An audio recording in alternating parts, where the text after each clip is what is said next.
Everyone, welcome to the Board of Selectmen meeting for May 18th, 2023. It is 6 o'clock p.m. And so everybody's aware, recording via WCAT 12, via Zoom, and live streaming on Facebook also. Can I please have everybody stand for the Pledge of Allegiance? I pledge allegiance to the flag of the United States of America and to the republic for which it stands, one nation, under God, indivisible, with liberty and justice for all. Thank you, everybody.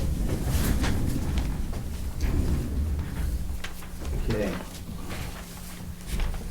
So first thing on the agenda is discussion and possible vote to allow Warren Cultural Council to have a one-day liquor license. We've done this for many years in the past, and it's always a good event. And I think would you like to present something? Just make sure you state your name for the record and who you're with. Tracy Mazer.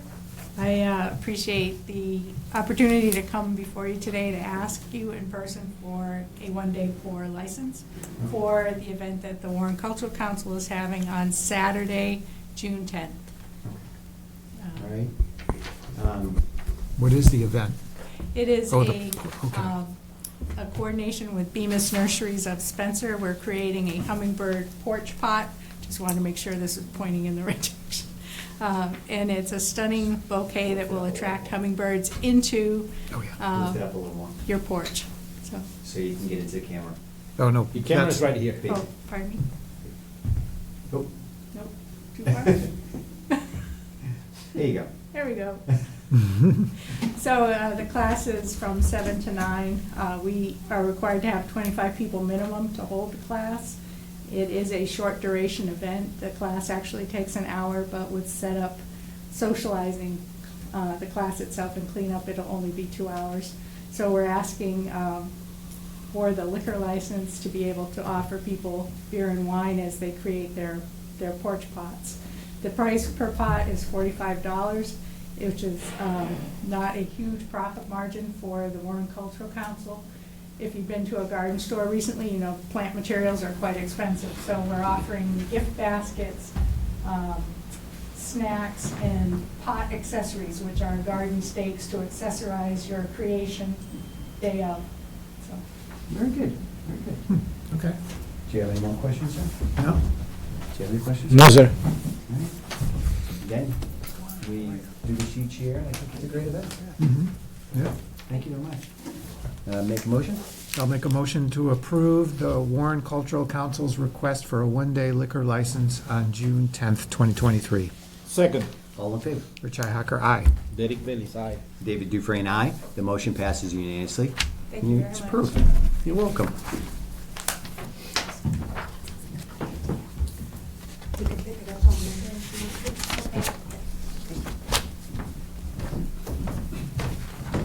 There you go.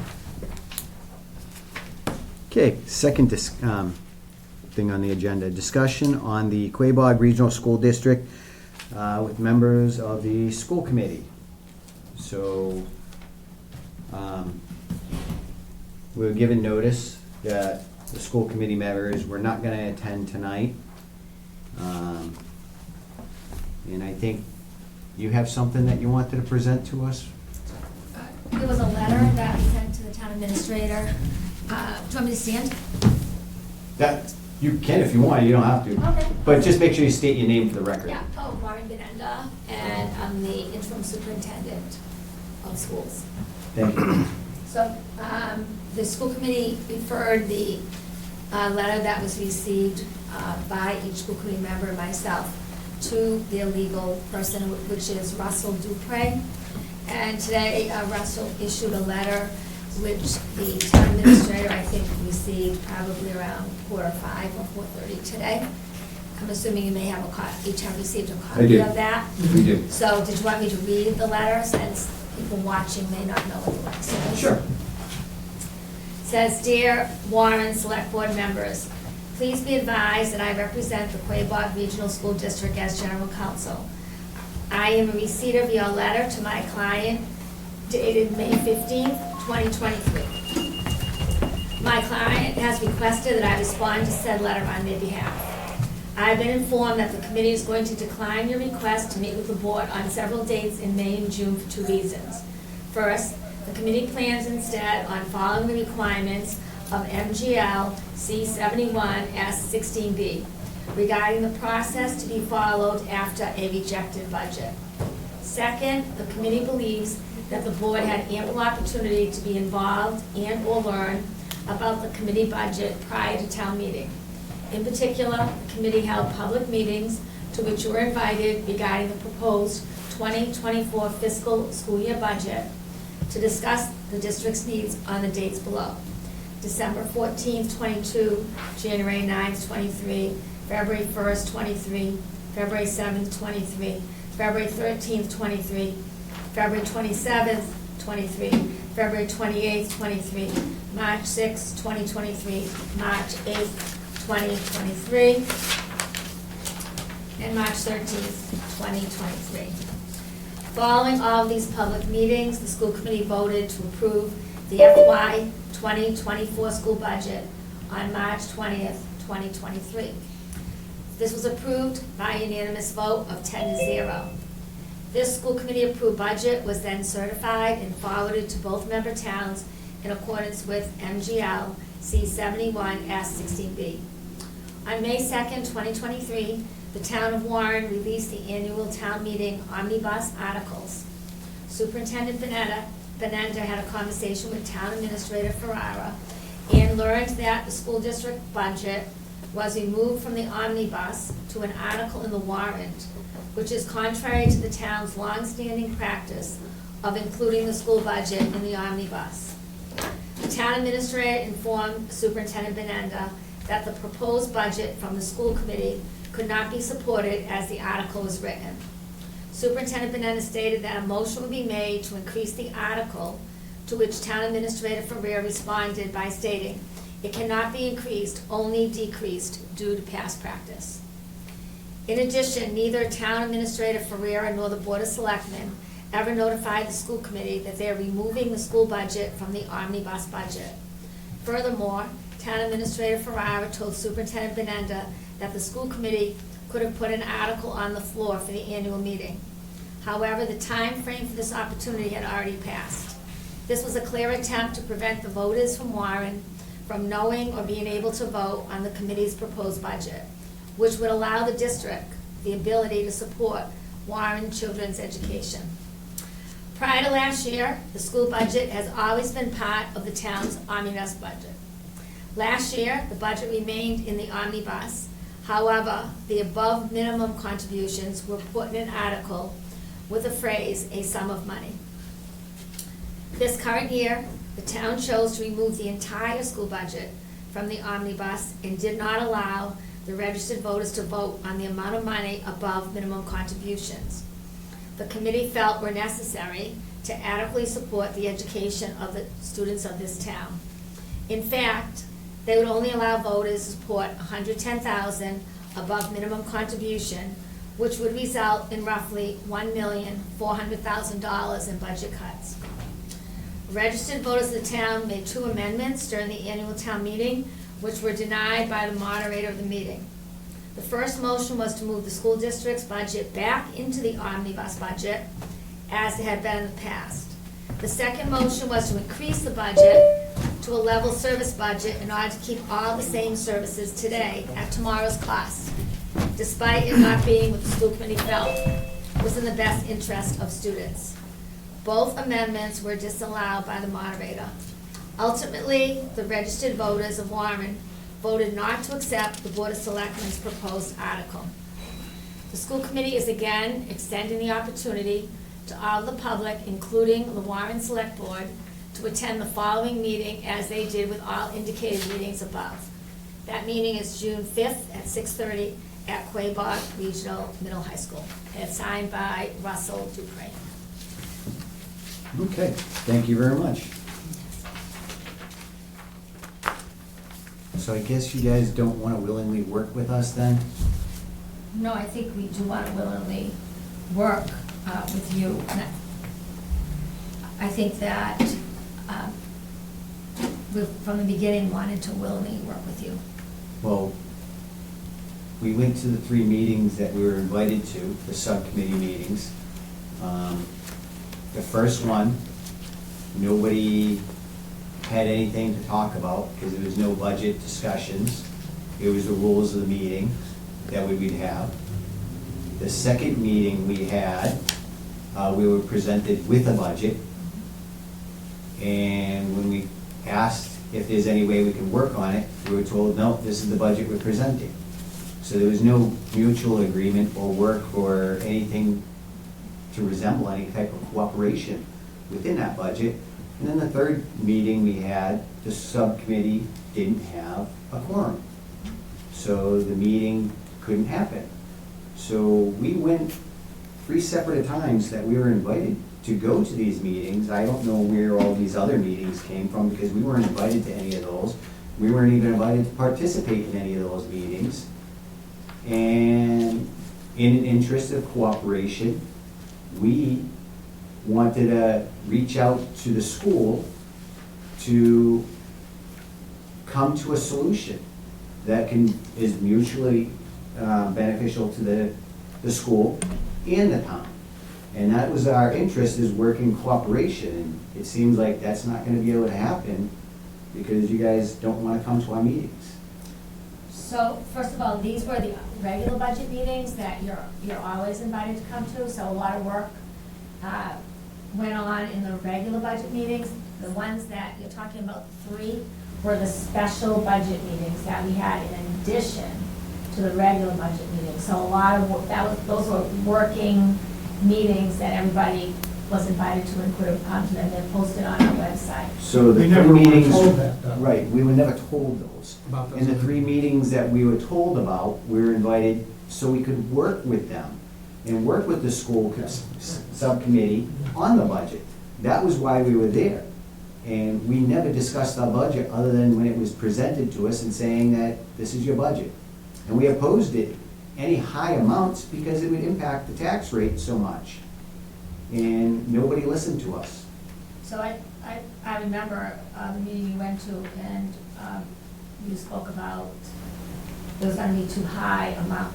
Right. And that was when we were discussing still what the budget was gonna be. It was early in the budget process. But I also remember in one of the meetings, when we said, well, how much, money do you have?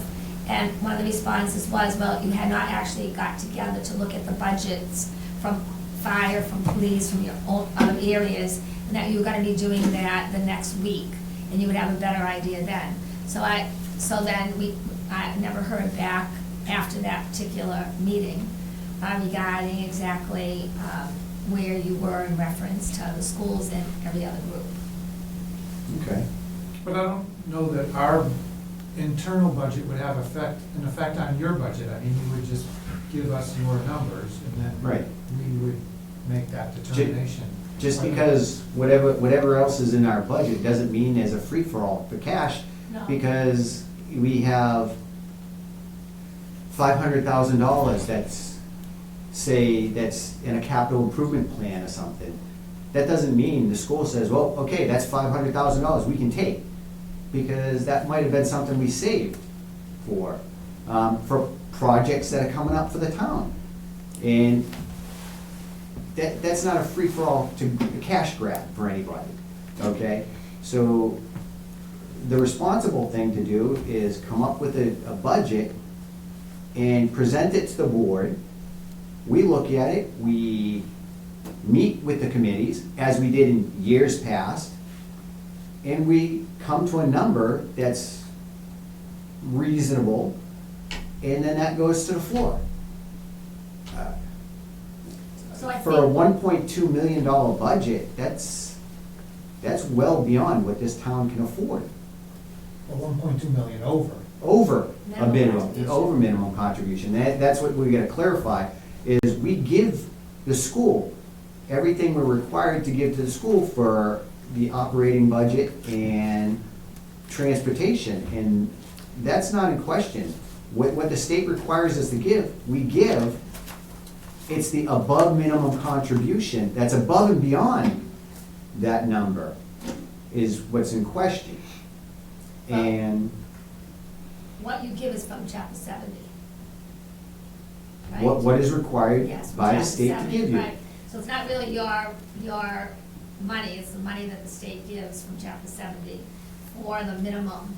And we're talking about the above minimum, and as far as the transportation, there is a reimbursement of 85% in that, so that's not coming from the town either.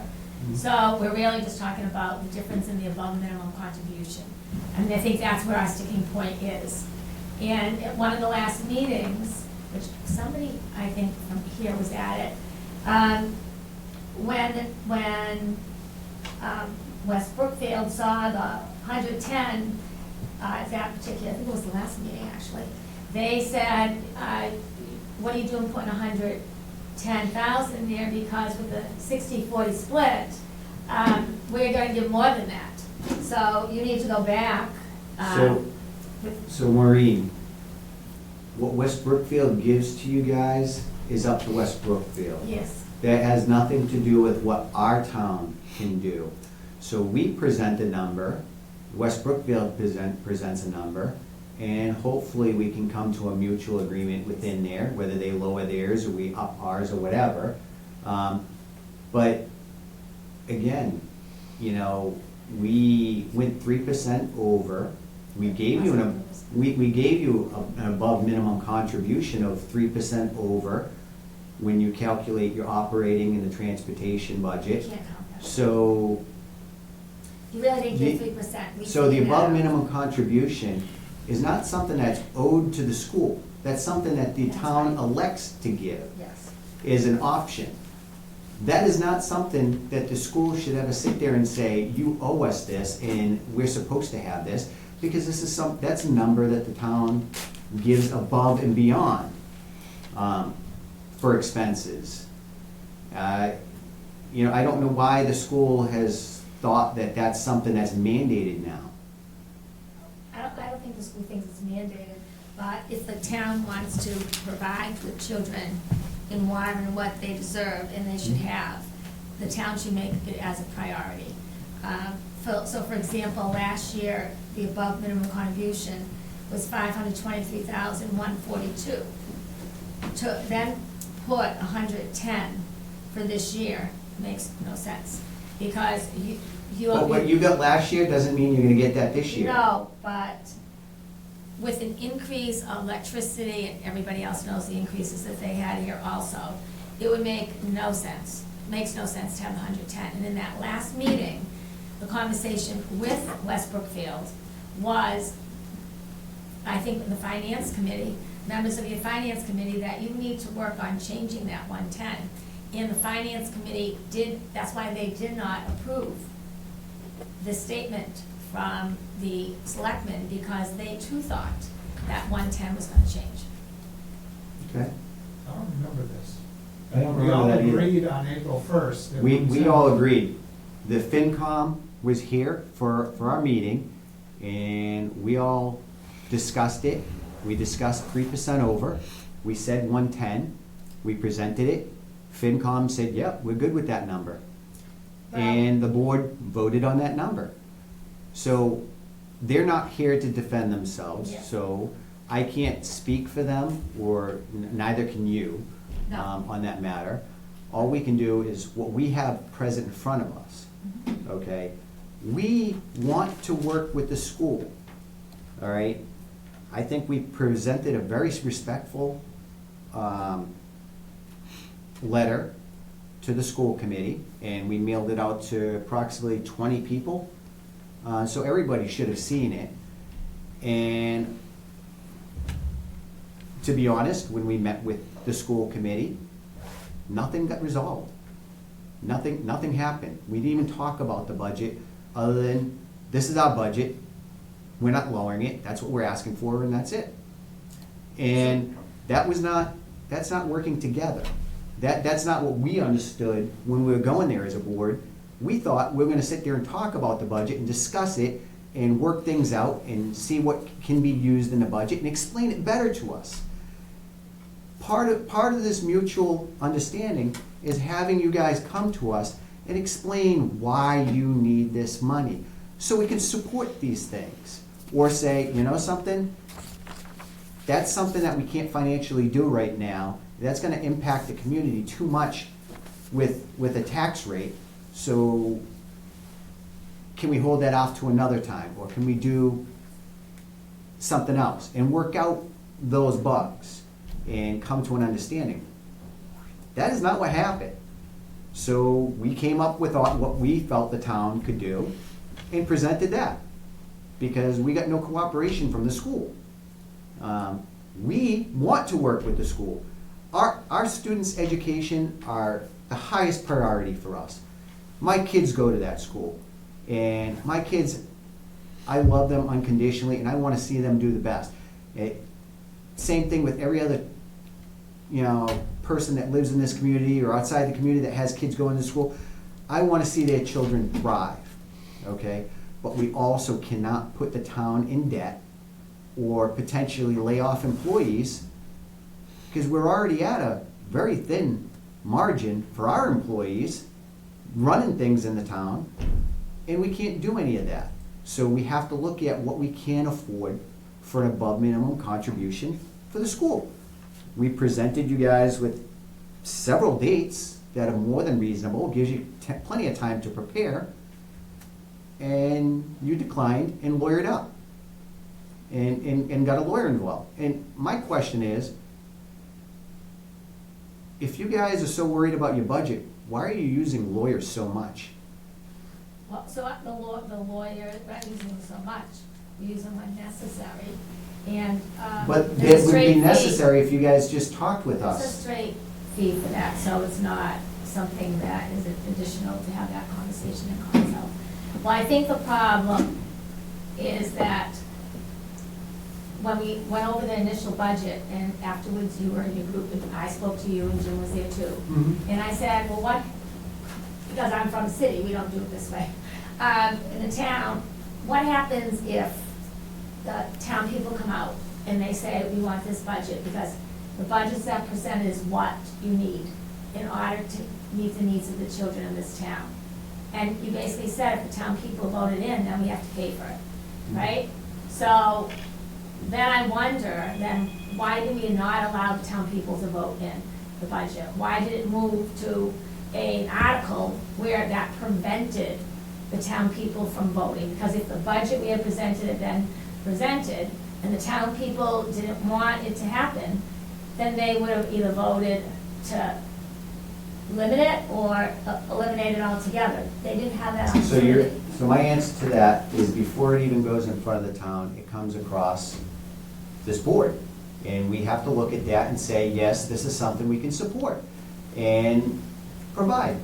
You did not provide a budget that this town could fiscally afford, and as the executives of this town, and we are over the school also, we couldn't support a budget item like that. Just like any other department that would have come in front of us, if they turned around and said, you know something, if the police department came in and said, you know something, we want another $2 million, and we say, well, why? Why do you need that $2 million? We just do. And they don't explain it to us, they don't give any background, nothing involving in it. We're not gonna support that. We're not even gonna present it, we're gonna take it right out of their budget, remove that out of your budget, that's not going forward. Okay, so that's how that process works. The school committee got to understand, they present their budget to us, and we either support it or we don't.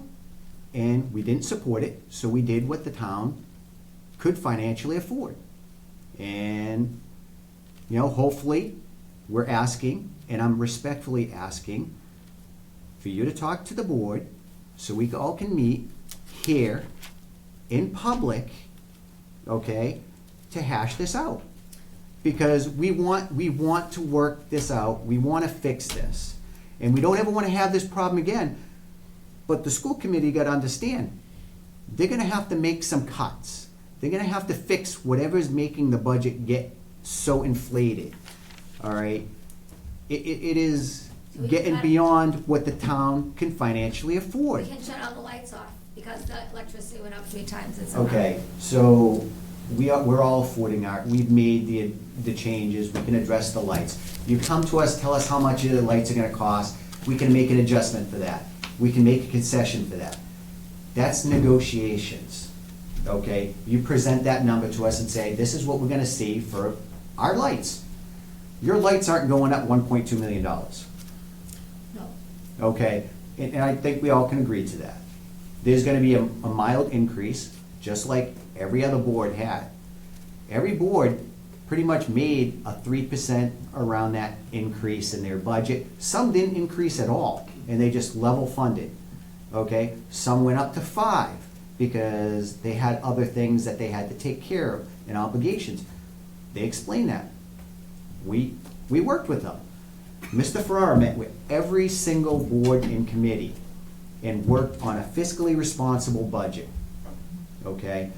And none of them, on an average, it was 3%, okay? That's responsible. So the way the school budget is being done is you're presenting a very large number and then holding the town hostage for it. Essentially, because you're saying you're not gonna meet with us, you're getting a lawyer involved. I've heard threats that you will go into the Attorney General's office about it, which you can. We welcome that. It's fine. But we still cannot support a budget that is gonna be detrimental to the rest of our residents in this community. We have seniors that lived on a very fine line for a fixed income. And Mr. Farrar did his due diligence, came up with the numbers, okay, for what it would cost for a resident of owning a home of $250,000. We just got news that the average home in Warren is $260,000. Increased, yeah, in value. So that's up $10,000 from what we were estimating. So there's an increase. And averaged out what the tax rate would go up if we supported your budget. I don't think those figures are correct. And I think it was very unprofessional after the school budget presentation to throw on a slideshow that had not been shared previously. Also, I looked up the tax rate over the last couple of years. Your tax rate has gone down. Maybe your assessment of your property has gone up, but your tax rate has not. So to be able to present that actually after the school budget, which people did get to vote for anyways, my question is, why, so when we talked to the Commissioner of Ed on that today, the law is clear that the budget that is presented by the school committee and approved has to be presented to the people of the town to vote for. That was never done. So let's just say we go the way you did it. You moved it without telling us out of the omnibus and you put it in an article. If you wanted to alter the budget, which supposedly you can't do, but let's just say we'll play what you did.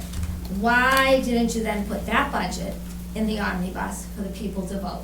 Because if that's what you're saying, you're representing the people, and you've got to protect the people and the taxpayers here, that should have stayed on the omnibus. And if you wanted to change that to 110 to see what people would have done, then they could have voted it up or down.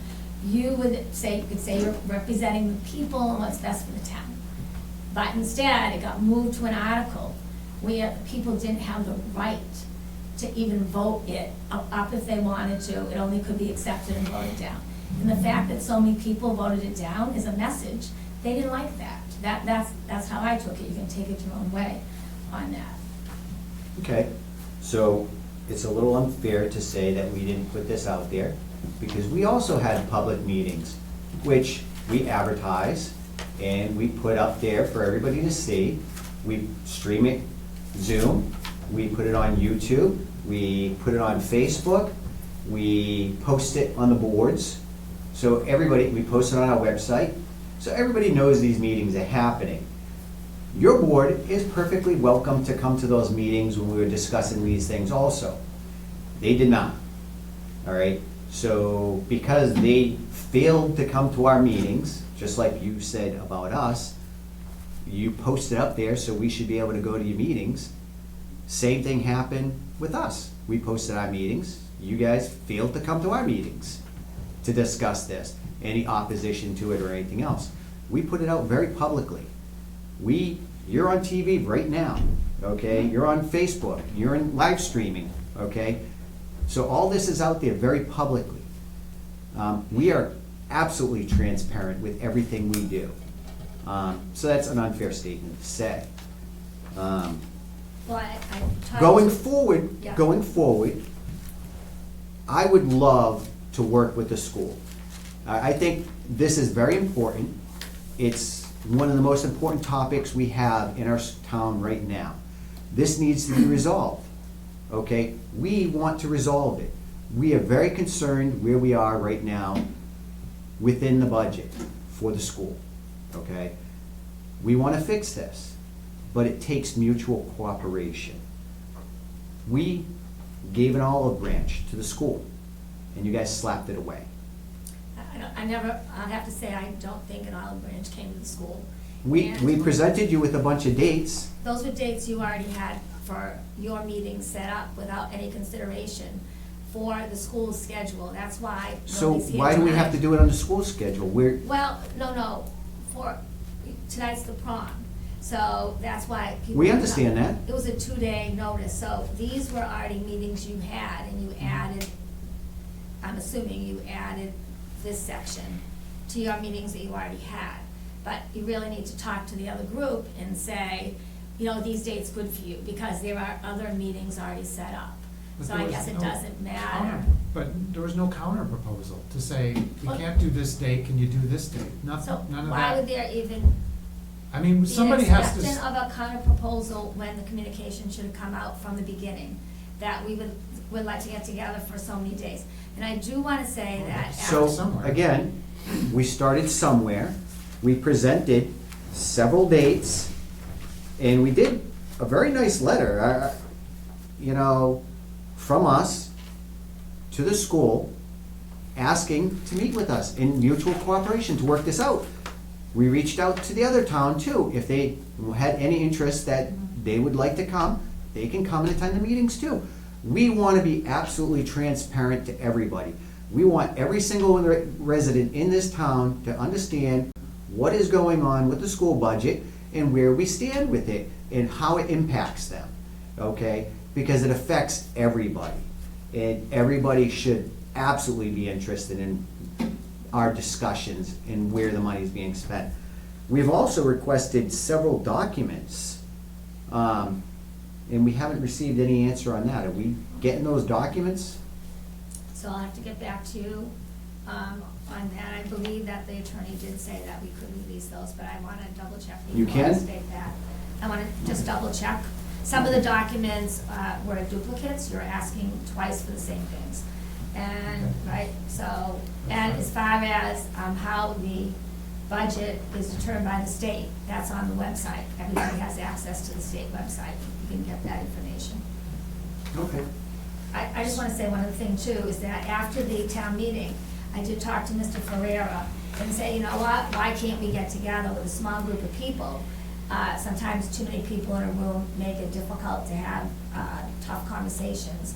And the request was to get together with you, Mr. Dufresne, with Jim, member of the finance committee, member of the finance committee for the schools, member of West Brookfield Finance Committee, and also their town manager, to see if we could just get together in a room and talk about it and work it through. And Mr. Ferrara said that he refused that meeting, so. Well, that's because we're a board, and I feel something of this importance should be very transparent. It should be video recorded, so there's no, well, you said this in a meeting when somebody didn't say that. There could still be minutes taken of the meeting. Well, minutes aren't exactly what everybody says in the content or the means that it's said in. You know, having things video recorded and played for the town, so everybody can see it, I think is definitely a must for transparency. And so everybody can see what's going on. People see how these numbers come together and why there's such importance in using this. I don't understand why the budget subcommittee couldn't come to us. It's a smaller group. They're representing your budget. Why couldn't they just come in front of us? You guys voted those people to represent your budget. Why can't they present a budget to us? We look at it, we discuss, we work on it as a board, come up with a number that the whole town can support, and everybody sees how that number has come up. So when they come to the special town meeting, because it's gonna have to go to a special town meeting. We did post a date for a special town meeting too. That would have been June 29th, 2023 at 7 PM.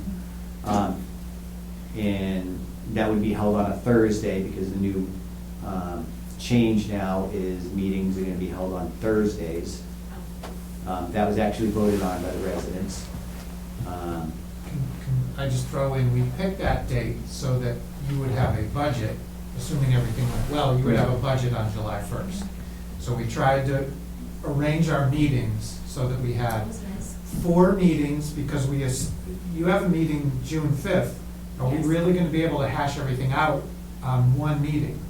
So we tried to pack in as many meetings as we could, and if we figure it out after 2 meetings, great. But if we need all 4, we have the room, and then we can do the special before July. Well, I know you also received a letter today, as I did also, from West Brookfield Town Administrator, stating that they would not come to the meetings, they did not feel that it was advantageous. But Great, they that's also requested a small group to get together, and I was surprised to see that they also had agreed with my idea. A So- small group come together and to talk about it first, and then bring it to the 2 boards, like, bring it to the finance board or to the selectmen, and bring it back to the school committee, each of those groups that were present. Because it's a lot easier to go through things and figure things out with small groups. And oftentimes, people say things on camera because they want to make sure that the people that vote for them like their ideas. And sometimes if that's taken away from it, it becomes a meeting where you're really working hard to come to a solution, and then you bring it to the public and explain that. The other thing, the last thing I want to say about it is, I think you have $9 million that's still available, right, in your tax levy. And, if you had gone with the amendment, the amendment by the school committee member / resident, which was a level funded budget, and I think you were present for when we had the initial meeting, when we talked about the initial budget that you're talking about, that was initially presented to you by the school committee. There were added positions that are not positions currently in the school district, like the 4 kindergarten paras. I don't know any kindergarten anywhere that does not have paras in there, and so that's why that was added. The amendment that was presented that night that the town moderator declined actually took out all of those positions that we had discussed in the special meeting and brought down that amount, which originally over minimum contribution was $1,300,000 for you, to $954,978, which is only an increase of $431,000, which your tax levy could afford. So I just want to make sure that.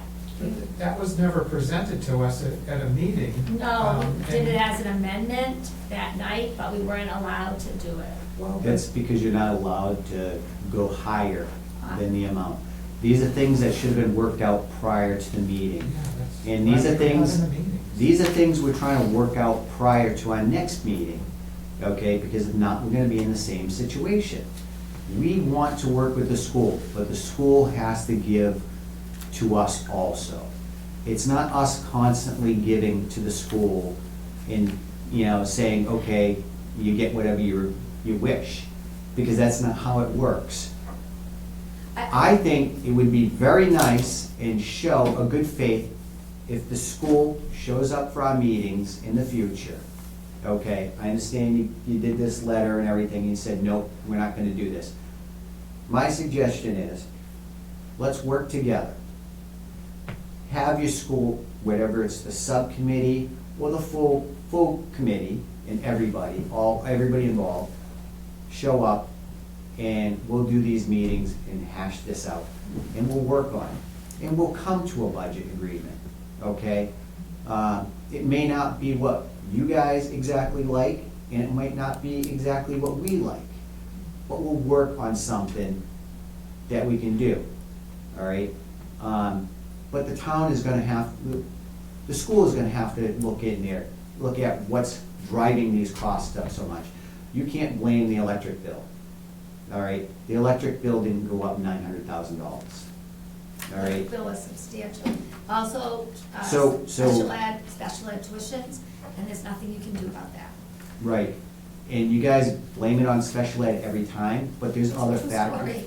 But there's also other factors in there, other than special ed and other things that are going on, that you can cut, that's within your There really isn't. abilities. There really isn't. I come from 46 years in education. I have never seen a district so lean ever. And it was lean for a lot of times where I was in Worcester. Never seen it so lean.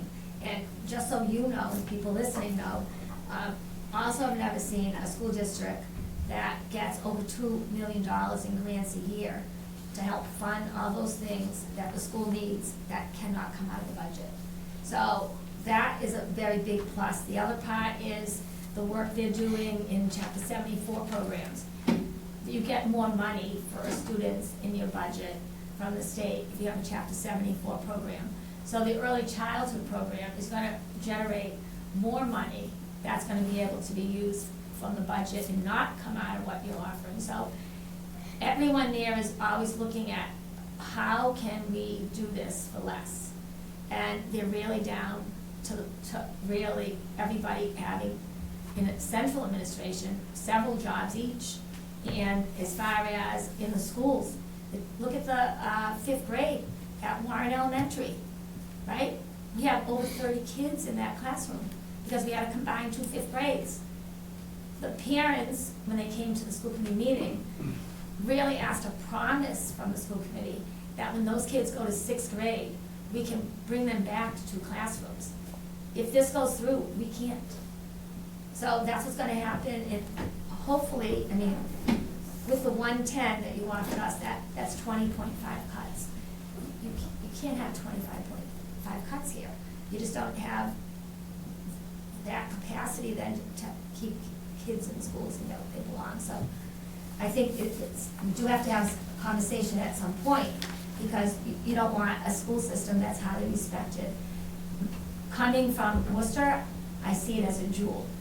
And everything that you have here is amazing based on such a limited budget. I would hate to see any cuts, and then what happens to a school district that is doing extremely well out here, so far from any other group of people, and yet these kids are doing the top AP scores, getting accepted to the best colleges. That doesn't happen by accident. It happens by hard work of teachers and the right ratio of kids in the classroom and providing what the kids need. So I'm sure none of you want to be responsible for something like that happening. So it is important that we try to solve this.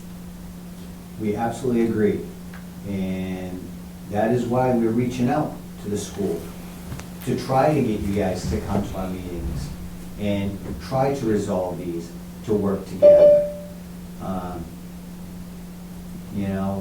I just hope everybody out there understands, and the school committee members, if they're listening, we want to work with them.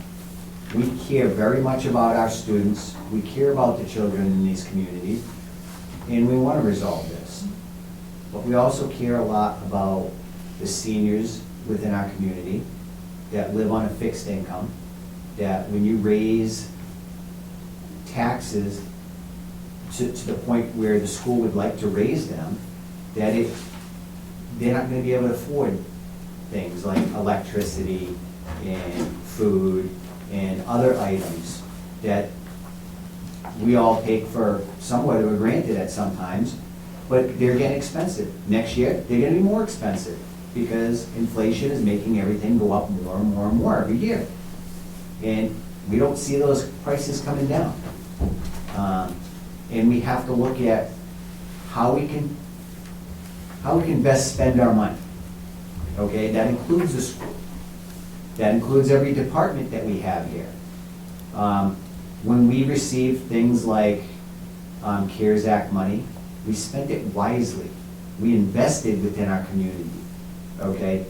We put new cruisers on the street for an aging fleet that was costing us a lot of money. We invested in our fire department. We invested in our radio infrastructure because it was failing and it was gonna happen. So this stuff wouldn't raise taxes and cost residents money. We put things in that are gonna be here for many, many years to come. Now, we have capital improvement plans, so as things come up, we cycle them out. So instead of being one lump sum of money, we're doing it gradually and changing out equipment. So we're always having functioning equipment within our community. Same thing with highway department, we got them more equipment, okay? We're investing within our community for the future. One of the things, you referenced the West Brookfield letter to us, and one of the things that they agree with us. You might want to just read the letter. You want to read the whole letter? Well, I mean, I think it has good points in it. Yeah. You want to read? I don't have it. I was just gonna look for it.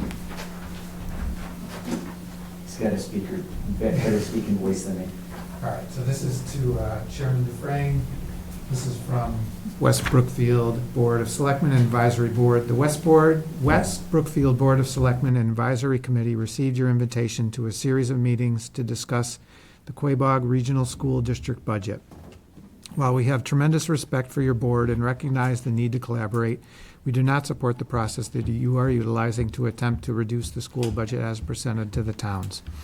We strongly agree that the school budget as presented is significantly above what the towns can afford, and that ESSER funds that everyone knew were short-term in nature should not have been used for recurring expenses.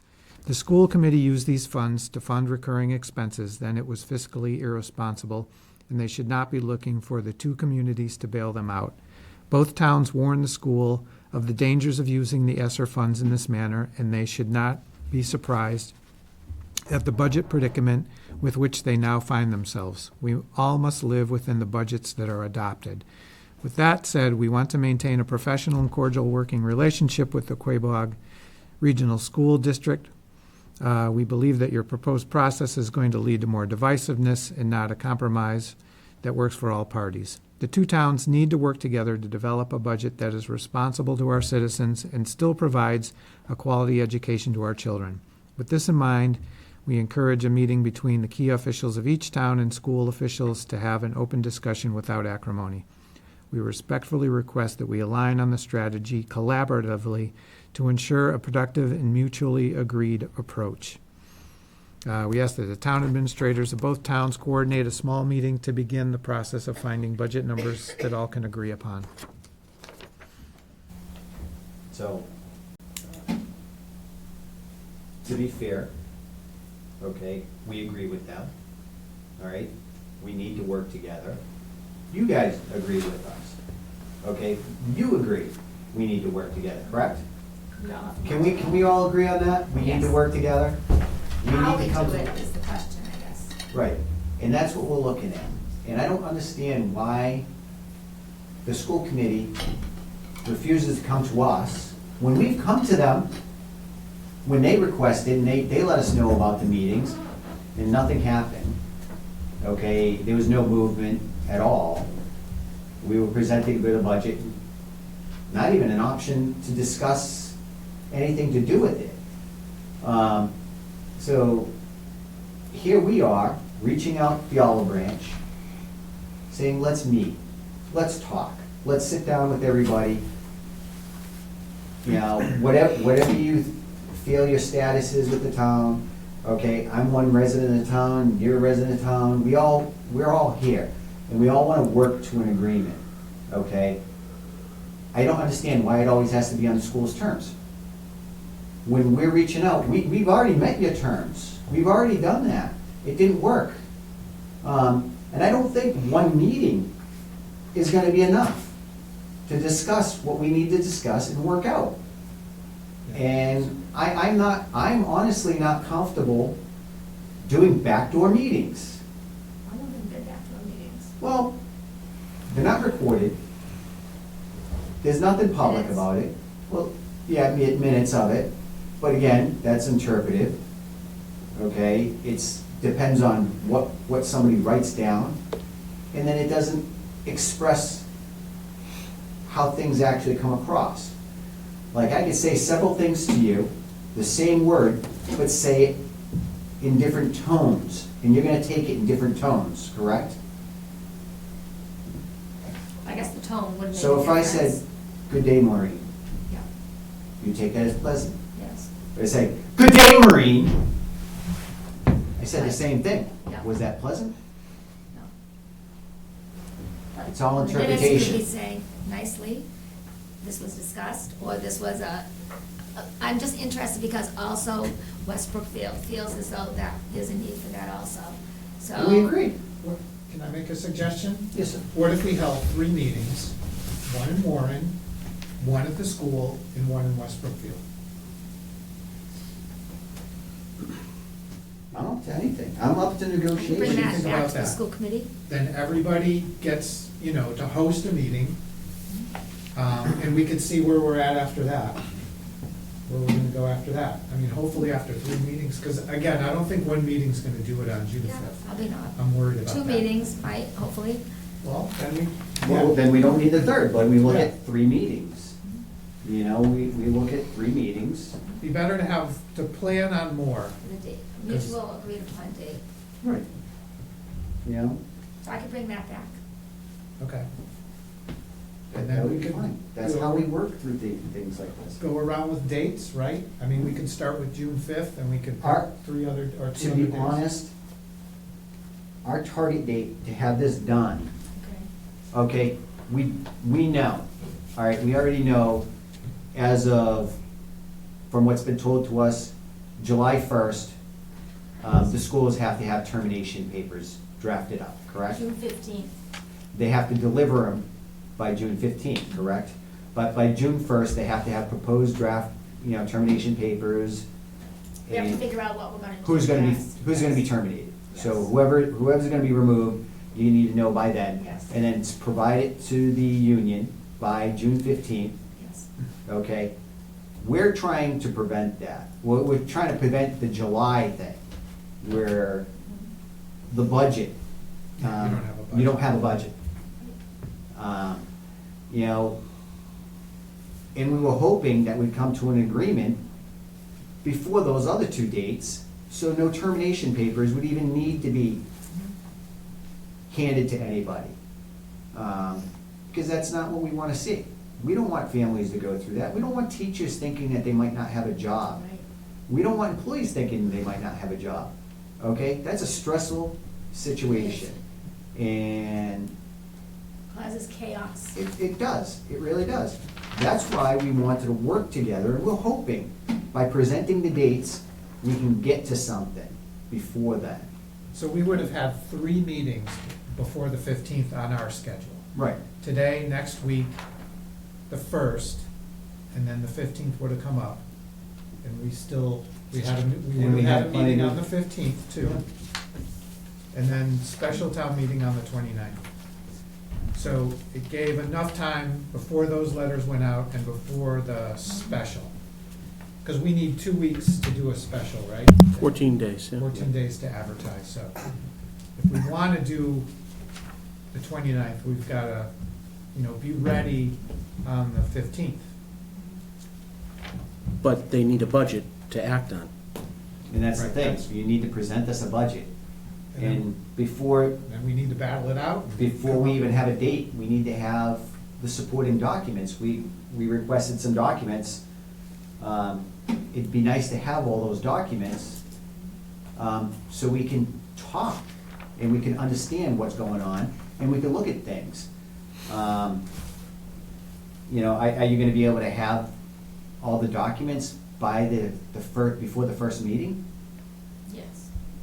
And even if we, so, meeting on June 5th, if we're gonna try and do 3 meetings, and if we have 1 meeting on the 5th, that's still, it's short time. We probably need to do one prior to. Yeah, we should do one in this month. We could do one on the 5th and maybe, I don't know, the 12th or something like that, right? 13th is the Westbrook Field town meeting, I believe. Mm-hmm. So we're talking about setting up a meeting next week or the week after. Yeah. And maybe we should do a final meeting after Westbrook Field's town meeting. Because if we have 2 meetings and decide a bunch of stuff, and then their voters think of something else, then we have to react to that, right? And June 26th is the last school committee meeting right now. So how is that their last school committee meeting when they don't even have a budget? Well, that's the last, that's the Scheduled. scheduled Scheduled? last school committee meeting. Okay. Yeah. Yeah, Well, I mean, we want to be done before that. Yeah. that'd be a good idea.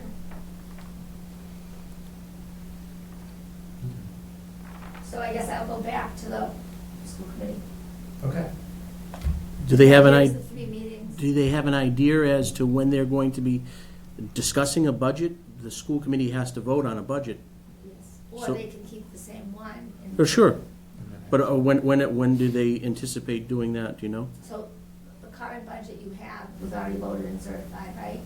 Right, so that got voted down at town meeting. Yes. So, under the MGL, the school committee has to submit a new budget. Yes. Could be the same one, but they Right. have to legally meet Right. and vote on it, and then submit it back to the selectmen, or actually to the town treasurer, which will then be sent to Yes. the selectmen. Right.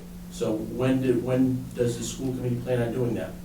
I don't- Because we can't schedule a special town meeting until Right. that process is done. Yeah, I don't know. I'll have to get back to you on that. But they only need to post 48 hours Yeah. before they have a special meeting, so I don't think that would be a problem. Okay. So we didn't mean that letter to be a threat, but we had looked at the calendar and said, we have limited time here to do this before July 1st. How do we get this done? We put these 4 dates together, we need documents. How do we make this happen quickly? I So, think it's advantageous for the schools that we come to an agreement. Because Absolutely. first of all, the Yeah. schools are your largest employer in this whole town. So their budget's gonna be larger than any other department because you have more employees. Mhm. Sure. Yeah. And the last thing we wanna do is have families feeling that, how are they gonna live because they're being laid off? Mhm. Right, and that's why we tried doing these meetings and presenting them, so we can meet and go through this all. So hopefully, we've made some progress tonight. Okay, it was great meeting with you tonight. Yes. I really appreciate you coming out. It means a lot to us. And in the interest of mutual cooperation, let's continue to do this and work together, okay? I think there just Jim? needs to be some airing out tonight of, maybe the difference of opinion and what it's really all about. I think there was some misunderstandings that were happening also. That's why we talk to you and we discuss things. Discussion and having these conversations, But I still think it would be nice to know about it being removed from the bus and put on the article. I think that is what changed the trust in the course of the conversation on being partners for the same. so I think, speaking to that, it would have been nice to have an ability to speak about the budget and work with each other when we were meeting, which we were not given that opportunity either. So school kind of set the tone on that one. And, you know, we want to work with you guys now. So going forward, let's move forward to the best interest of the town, okay? All the town. And actually, my job and your job is the best interest of all the children of the town. So, So again, I think this is it's a good. a learning exercise, Yes. and, you know, we can get through this process. It's probably gonna be a little messy, but next year, it should be a lot better, Yeah. right? I mean, Just give us the information and work with us. We work with you. That's the way it's supposed to happen. Okay, Do you have well- anything, Sue? Not really, I think we've been talking wide open, and, I mean, I wish we had this conversation 2 months ago, yeah, that's. Absolutely. and work on it, but it is what it is. I hope, like Rich says, maybe next year we get a little bit more upfront, you know. You know, we all, nobody's here against the schools or anything, or the students. We all for it, you know. Where I come from, we all pay directly for education. You said that. You know, if we make numbers, like sometimes I do my numbers here, you know, if I have to pay $1,000 for the school because that's how much the tax is gonna increase, I'm okay, but that's me as a resident. You know, but then we have to look at everybody. So if we all come up to, you know, some agreement where we don't, you know, if a budget passes, not only the parents who have kids at the school are gonna pay for it, it's everybody else. I just would like to see these conversations early in the year, you know, so we avoid this, because it's not fun.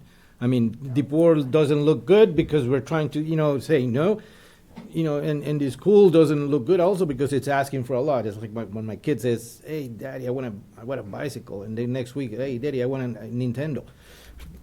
Stop it, you know, we gotta work it out, you know, it has to be very reasonable, but I'm very happy that you're here, and you can see, even if it's recorded, we can work something out here, it is very We easy. have no choice but to, in order Yeah. to get the school budget passed and for kids to get what they need.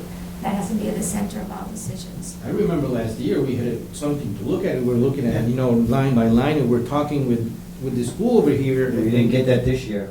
We didn't get it, I was surprised, so maybe the public has some questions. We didn't get a financial report. Oh, you did it? No. Nothing. No, we asked for them. We didn't get I've it. asked. Financial report. Yeah, financial Because it comes report. out in March. Okay. I found last year's and the year before, but we didn't look for one this year. Oh, I don't know if that was an oversight because we don't have a chief financial officer.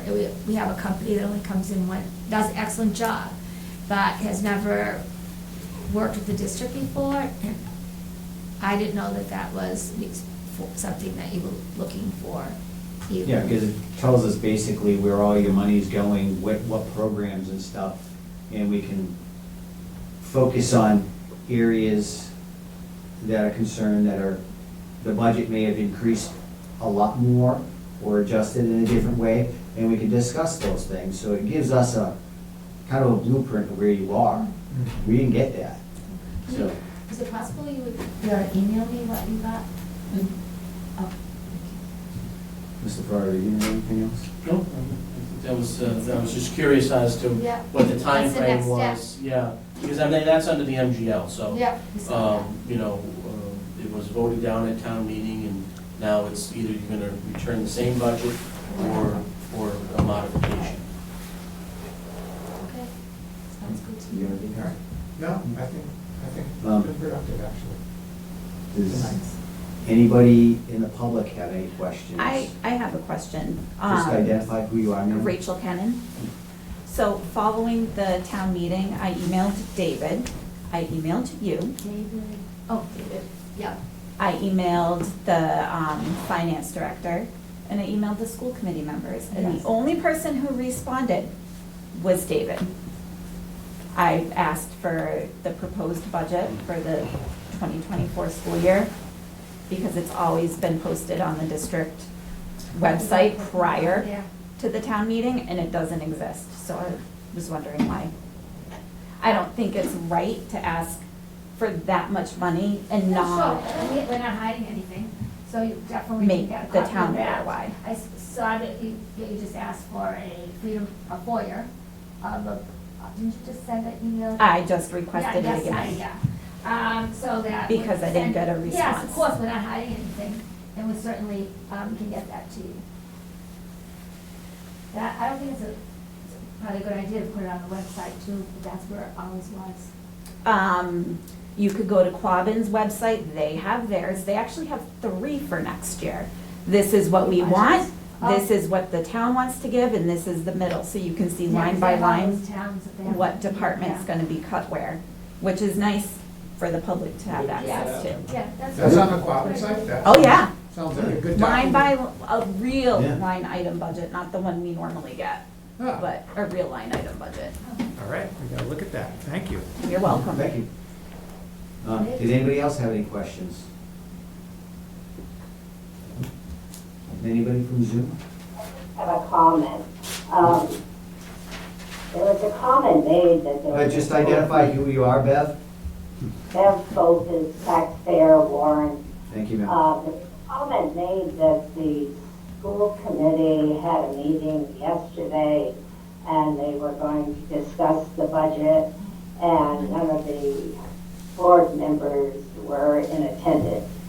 Well, the finance committee had several budget meetings, and were any of the school committee meeting members at that budget? And my other comment is, or a question, the paras that we have at the school, is it correct that some of them are not certified and that they are working under a teacher's certification? And would they be getting teachers' pay? So Bev, I'm sorry on that one, I think it's coming out of topic. We're discussing the budget and how to work together, it's, things like All that. right, We're not, okay. that would be a question you probably should direct to the school committee and ask them on that. I apologize, I always give you plenty of freedom to ask questions. That's fine. That's fine. And the other thing, when somebody in the audience asks a question, the reply should be directed to you. Yes. Not turning around, talking to the person in the back. Thank you. Thank you, Bev. Anything else? Go ahead. So the school committee meeting was Monday the week, not yesterday. Okay. Did you have a forum there? Yes. That That was was a a- regular school committee meeting, Full committee. full committee. Okay. But they didn't discuss the budget, did they? They do the subcommittee, every time there is a full committee meeting, each of the subcommittee is discussed, and yes, they did. Oh. All right, nobody else has anything on Facebook? Any other? Zoom? Were there any budget decisions made at the meeting on the 15th? Or, They had an executive, I'm not sure if she's talking about the executive meeting, and the executive meeting was really basically to discuss what the process is when your budget doesn't fix. So no other discussion occurred, just basically what is the process that you follow when that happens. okay. All right, so they know the timeline and Yes. the pressure that everyone's Yes. under. So. Okay. Very good. If nobody has any further questions or any information or anything like that, can we move on Yeah. from the school committee? You're more than welcome to hang out with us Thank more. We'd you. love to have you hang out with Enjoyed our us. conversation, got a little ride, so I think I'm gonna, You got a prom going on tonight, right? yeah. May I go get her the report? Oh, Yes. Yeah, sure. Yeah, she's gonna give you a copy of Oh, the, thank you so much. that's a copy of one, right? Yes. Okay. Can I follow you?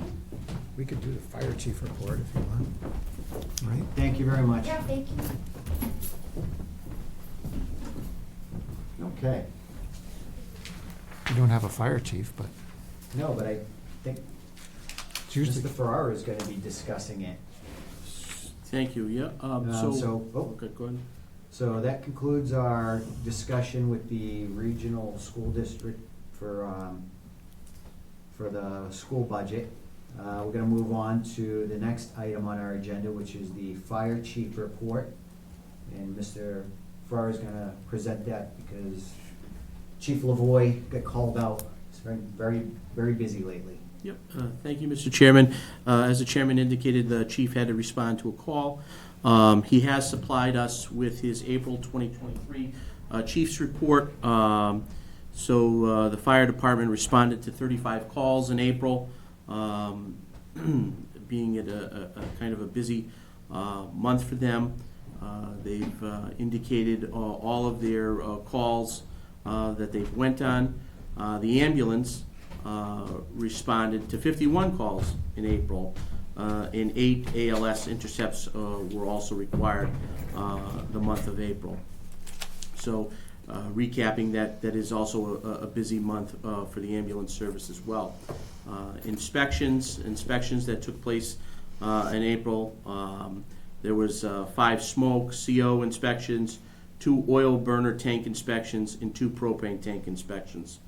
Activities and meetings in the month of April, Warren Fire personnel held a joint meeting, training with Warren EMS and trained on the stretcher and stair chair operations, backboarding, cervical collars, and basic ambulance equipment.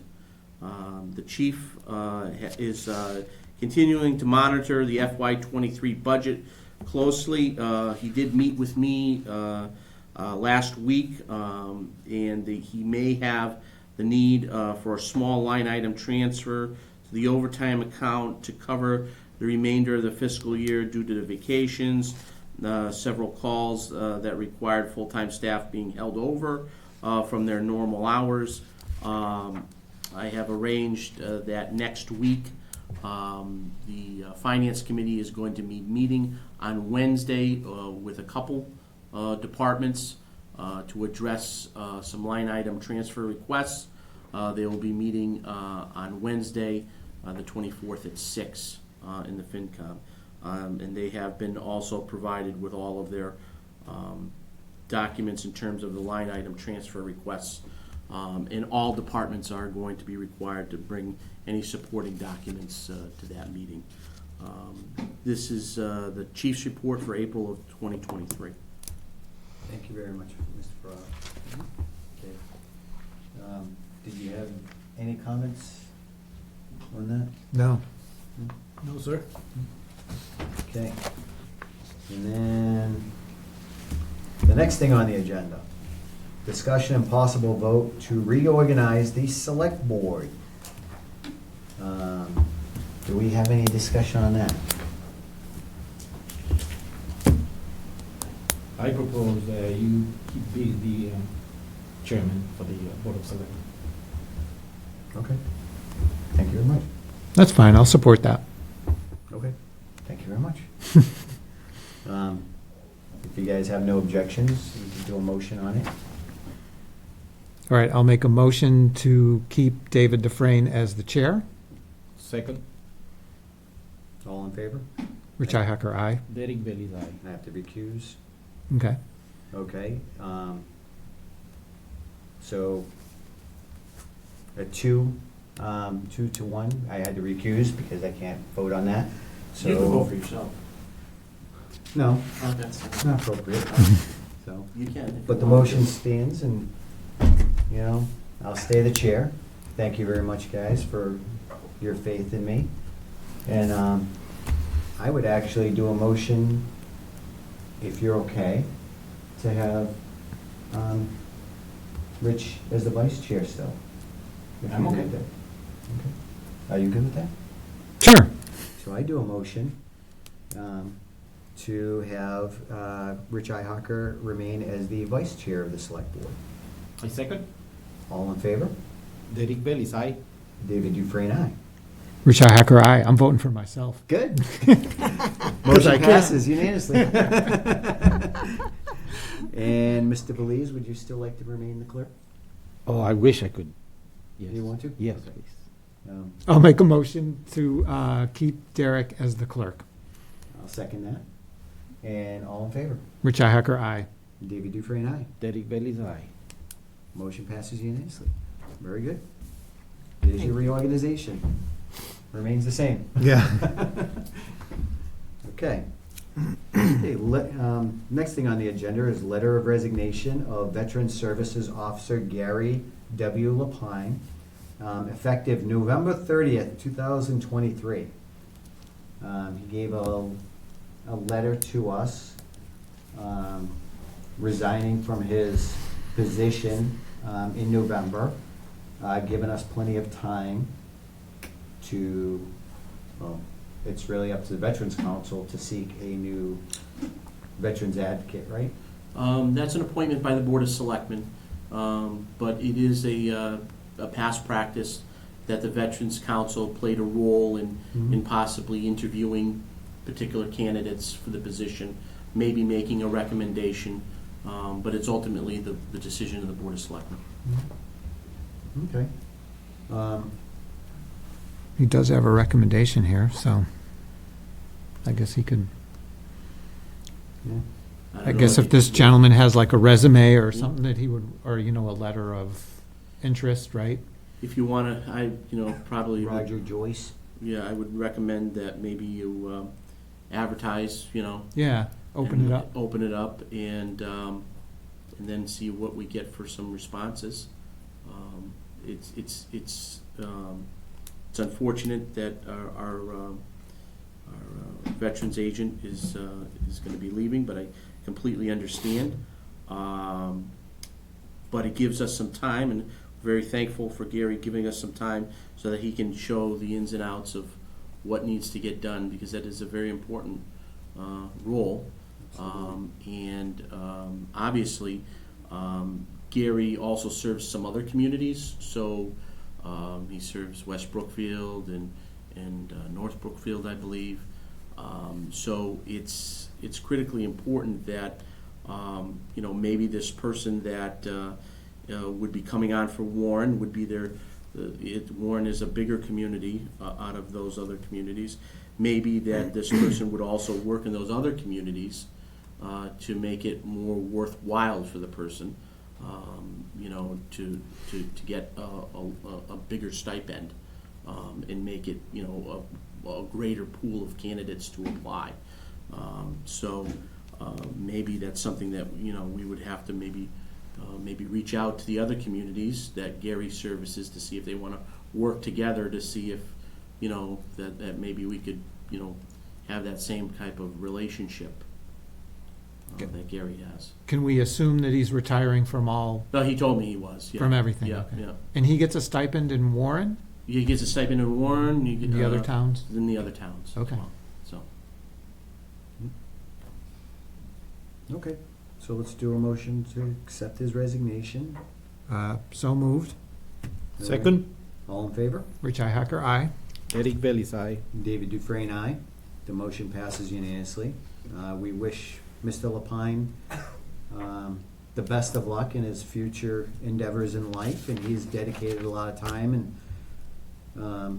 very, very committed to the veterans in our community, and we respect highly of what he's done for us, and thank you very much for that in the years of service here.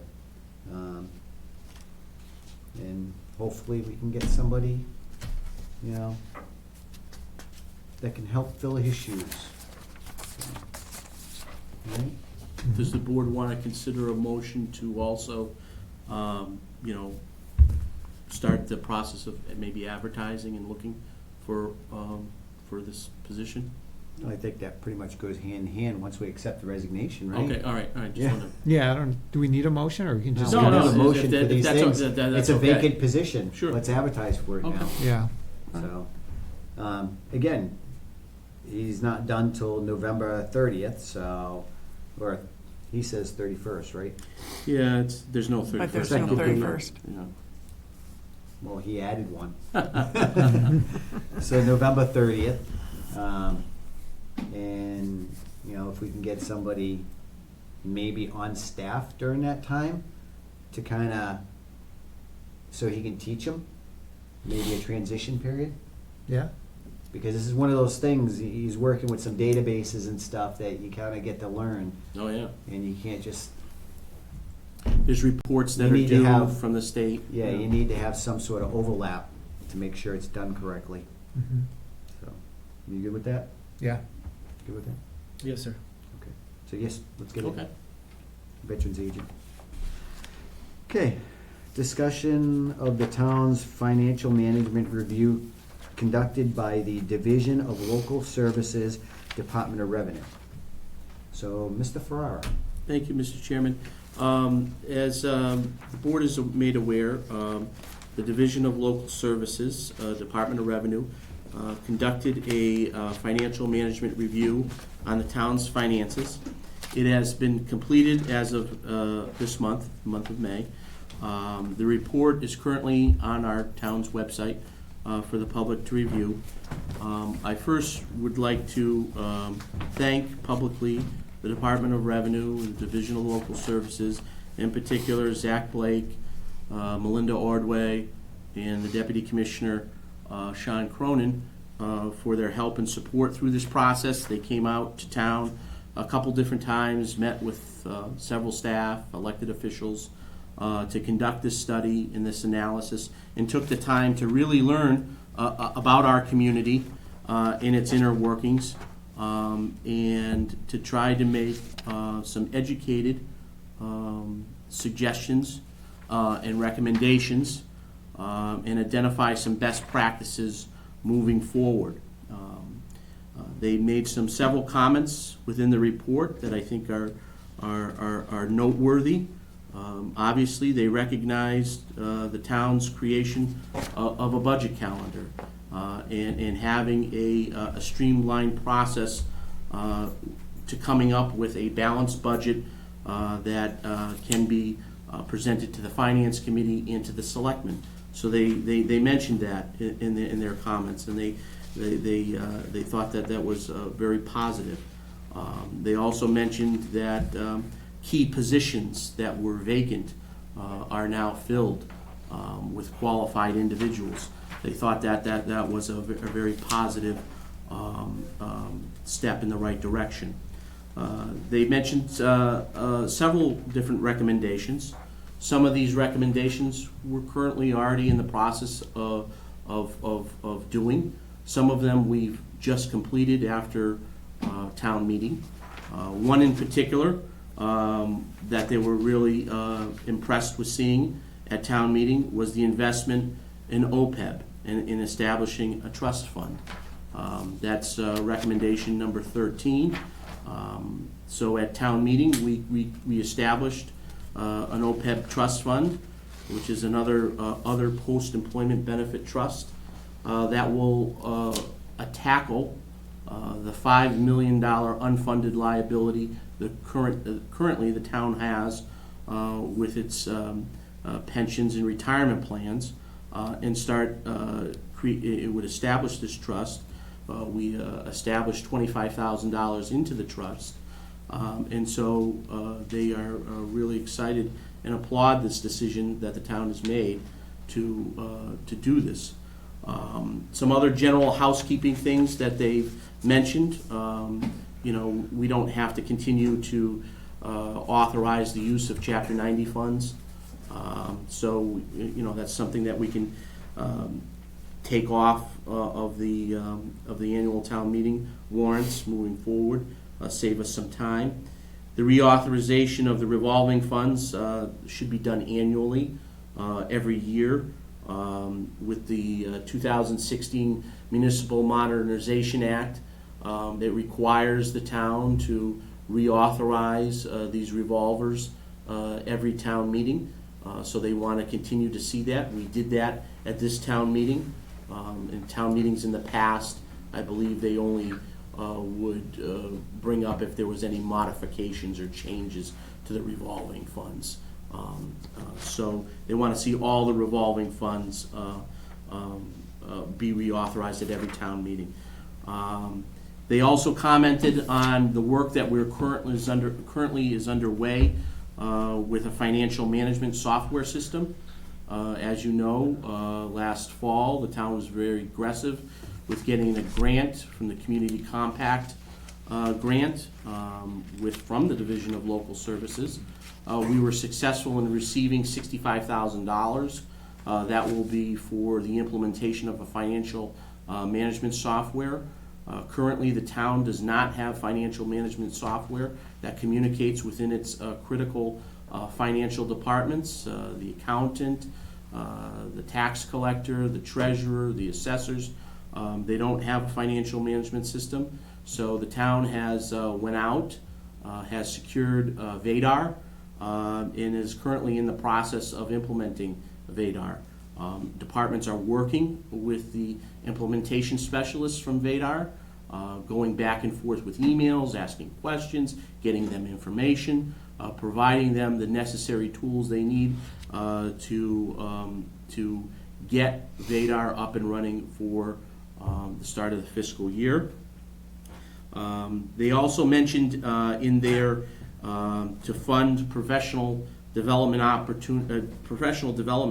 opportunities for our assistant assessor.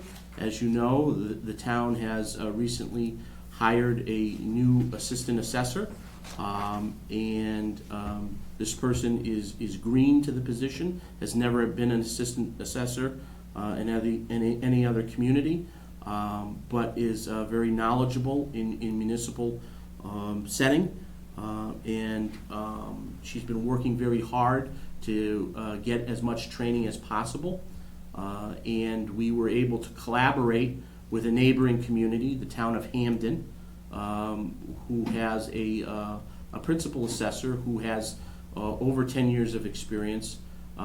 She's very involved in the Assessing Association, and so we were able to contact Hamden and work out training sessions for our assistant assessor on some off times so that she can have some training. I believe there was a total of 3 or 4 trainings that were provided, and then there's going to be some additional trainings that we're looking at, and we've already had them signed up with the state that they're going to be taking place in June. I believe there's one, the chairman of the Board of Assessors, Bruce Martin, and some of these other members are going to in Holyoke, I believe in the beginning of June, for some additional training, as well as the assistant assessor. So we've already made some strides in that. With regards to the establishment of a financial management team, we are going to establish that officially. We regularly meet, whether it be me just popping into the office, or working with Dawn, or working with Tammy, or Carrie, or the assessor's office on a matter. We just haven't officially established that yet, but we regularly communicate regularly, and I think that is probably a best practice to do. We'll be setting up standard meetings, starting the new fiscal year. So that's definitely something that we would like to establish. They also had mentioned within their recommendations as their first key points, point 1, point 2, and point 3 of their recommendations, the appointment of a government study committee. What they're suggesting by this is that they feel as though that it's time to maybe create a committee to study the government operations and organizational structure within the town, whether that means consolidating departments, in studying whether or not consolidation is a best practice for the town and if it would benefit the town. But that would need to be done with a an actual committee, and they've made recommendations that members of the community be involved in it, and present its findings and recommendations to the selectmen to consider and potentially act on in the future at a town meeting. That's something that I think that was also would coincide with some of the non-binding questions that were put before the town at the annual town meeting, looking for some overall consolidation. Item number 2 is to codify the position of the town administrator. So they realize that the position of town administrator is new for the town, and they feel as though, as other communities have done, is to codify the roles and the responsibility and the authority of the town administrator in your bylaws.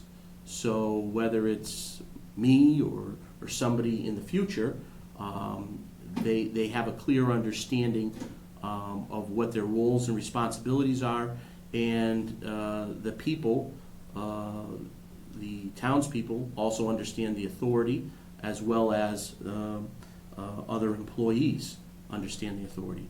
So I think that it's important, and they've made that recommendation, and I think that would be a best practice. Conduct a comprehensive review of the bylaws. Some of the bylaws definitely need some updating, and whether that's done through a committee or a private third party that would come in and review bylaws, as is done in other communities. You may want to consider putting some money aside to have that done, if a committee can't be formed to really tackle that responsibility. It really should be done by a group of people or a third party, to try to look at some of the issues that are brought up. They also mentioned, as another practice, and as other communities have done, combining the positions of collector and treasurer. There's pros and cons to that. They are recommending it. Some communities it works, and others it doesn't. So that's definitely something that you may want to look at a little further, and set up shared network drives. They had mentioned that, but we have the OneDrive. So I'm not sure if they were familiar, that if they knew that we didn't have the OneDrive, but departments can use the OneDrive to access information. I think that's a training thing, though. I think we need to educate them on how to do that. And as part of professional development, we should have professional development as far as like computer classes for our employees to identify what they can do on some of these systems. Because I could tell you right now, I don't know how to set up a OneDrive on my computer. But if I sat in a class and somebody showed me how to do it and explain it, I think it could be a good option. But it So takes- Quabog Valley CDC has classes, so Excel, Word, they would probably be able to teach some of this other stuff. Okay. Now, is that something that they could probably come in here and do? Yep, So we could probably bring somebody in here. Mhm. yeah. They can do it both teach these ways. classes. Yeah. Okay. One thing I think on this network drive is it may be giving a space for that financial team that they talk about, Mhm. so that they only see that Sure. area. Right now, OneDrive tends to take the stuff off your computer and put it up on the cloud. Right. But there's, if Carrie wants to store a document that Dawn may need to look at, Mhm. but like I shouldn't see, then they would have that ability with that special Okay. partition, call it, Mhm. area that would be for the 4 of them. But wouldn't Vadar be fixing that? A lot of that, yeah, doing I mean, that? you know. Because Vadar would maybe, be yeah. having that same Yeah, thing. Yeah. But it may They not do would. documents. though. Yeah, this is more towards like, so, say for example, Don started working on a financial policy, and Carrie wanted to add to it or review Yeah. it, and then they just wanted to look at it between themselves.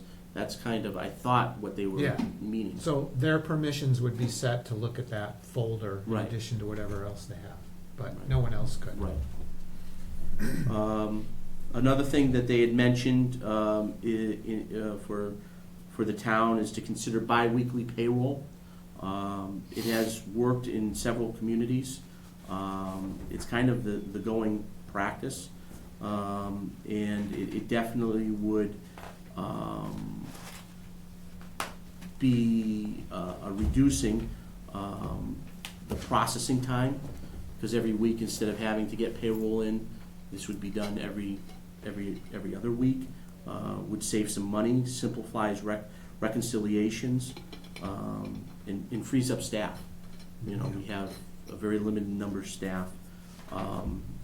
You know, especially if you only have one collective bargaining group, it would probably be easier to implement now than possibly the future. So every week, people are working on payroll right now, Correct. right? I mean, that's, yeah. it's Every just Monday. Constant. It's a time sink, right? Mhm.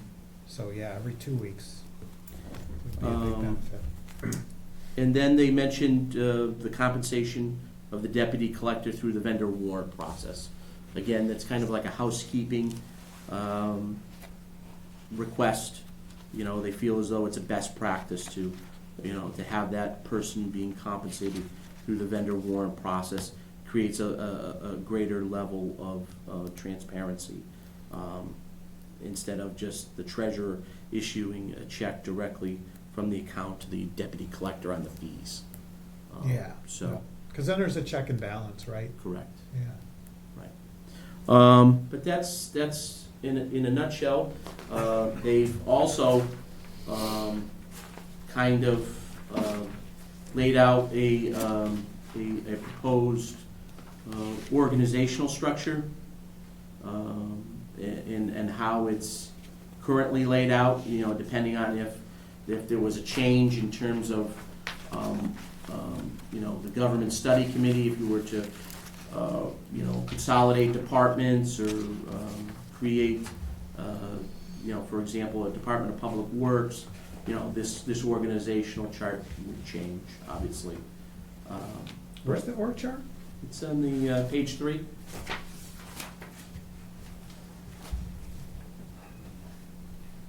Currently, there really isn't an org chart. Oh, okay. I thought that this was the current org chart. Well, there's no clear defined org chart in the town. Okay. So I guess based on their review, this is how they would interpret the current organizational structure. And again, this could change if changes are made in the organization. Mhm. That was part of what we were looking at, is like getting some of these positions away from elected positions too. Right. And doing them appointed. You're Mhm. hiring a person to do it. So you're getting the best, you know, best person for the job to do that versus the most popular person to Mhm. do the job. And, you know, thank God we have a lot of good people right now doing what they do, and, you know, but we gotta come to times. Mhm. One of the other things I seen in there is a recommendation to get away from voting on Chapter 90 funds at town meetings.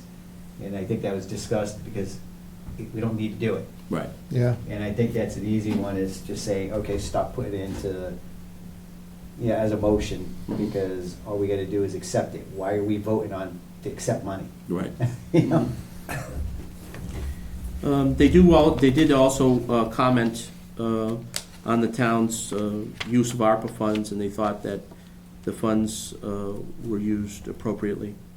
And you know, the town was a recipient of $1.56 million of ARPA funds. You know, the uses of the funds. There was a big portion that was set aside for the public safety radio infrastructure project that was critically needed, so that our public safety officials can communicate with each other. Some new cruisers, new equipment, a dump truck and a plow truck for the DPW, for the highway department, sand and salt computerization mixture system, grid screw, defibrillators, dishwasher at the senior center, keyless entry for the Shepherd building, are some of the projects that they had mentioned that they commented on. And they thought that that the town was using the money appropriately, for one-time expenditures instead of funding ongoing, reoccurring costs, which could be a very problematic situation. Yes, it can I be. hear that. I heard that before. Yeah. Yeah, I think everybody in town has heard that before, but only some of us understand it. And then they, in the appendix, they also list some comparable communities, their revenues, their population, their income per capita. And it's quite telling that the income per capita in Warren, as compared to other communities, is the lowest. Yep, which again, as we're moving forward with the schools, is something we have to be cognizant of, right? Yep. We have people who can't afford. We had a big tax increase already, assessments went up. Hurts So, people. Maureen mentioned the tax rate going down, but if the house value goes up, it doesn't really matter. If the You're tax still paying rate more. goes down, you can still pay a lot more, yeah. Right. It just depends. What is the EQV per capita? The next column from DOR, income per capita. Again, ours is lowest. What page you guys on right now? That's in, Oh, that's in 13. appendix. Oh, you're Right in there? here. Yeah, The chart? so I don't know, is that like revenue divided by EQV?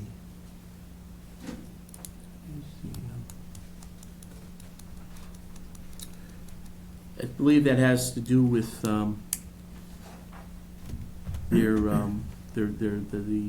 amount of money that is also funding based on your per capita. So they literally reference, is that DPW, like Department of Public Works? Is that what it stands for, DPW? Yes. So that So they- it shows you what communities have a DPW. So, Well, that's another thing we're trying to resolve too. right.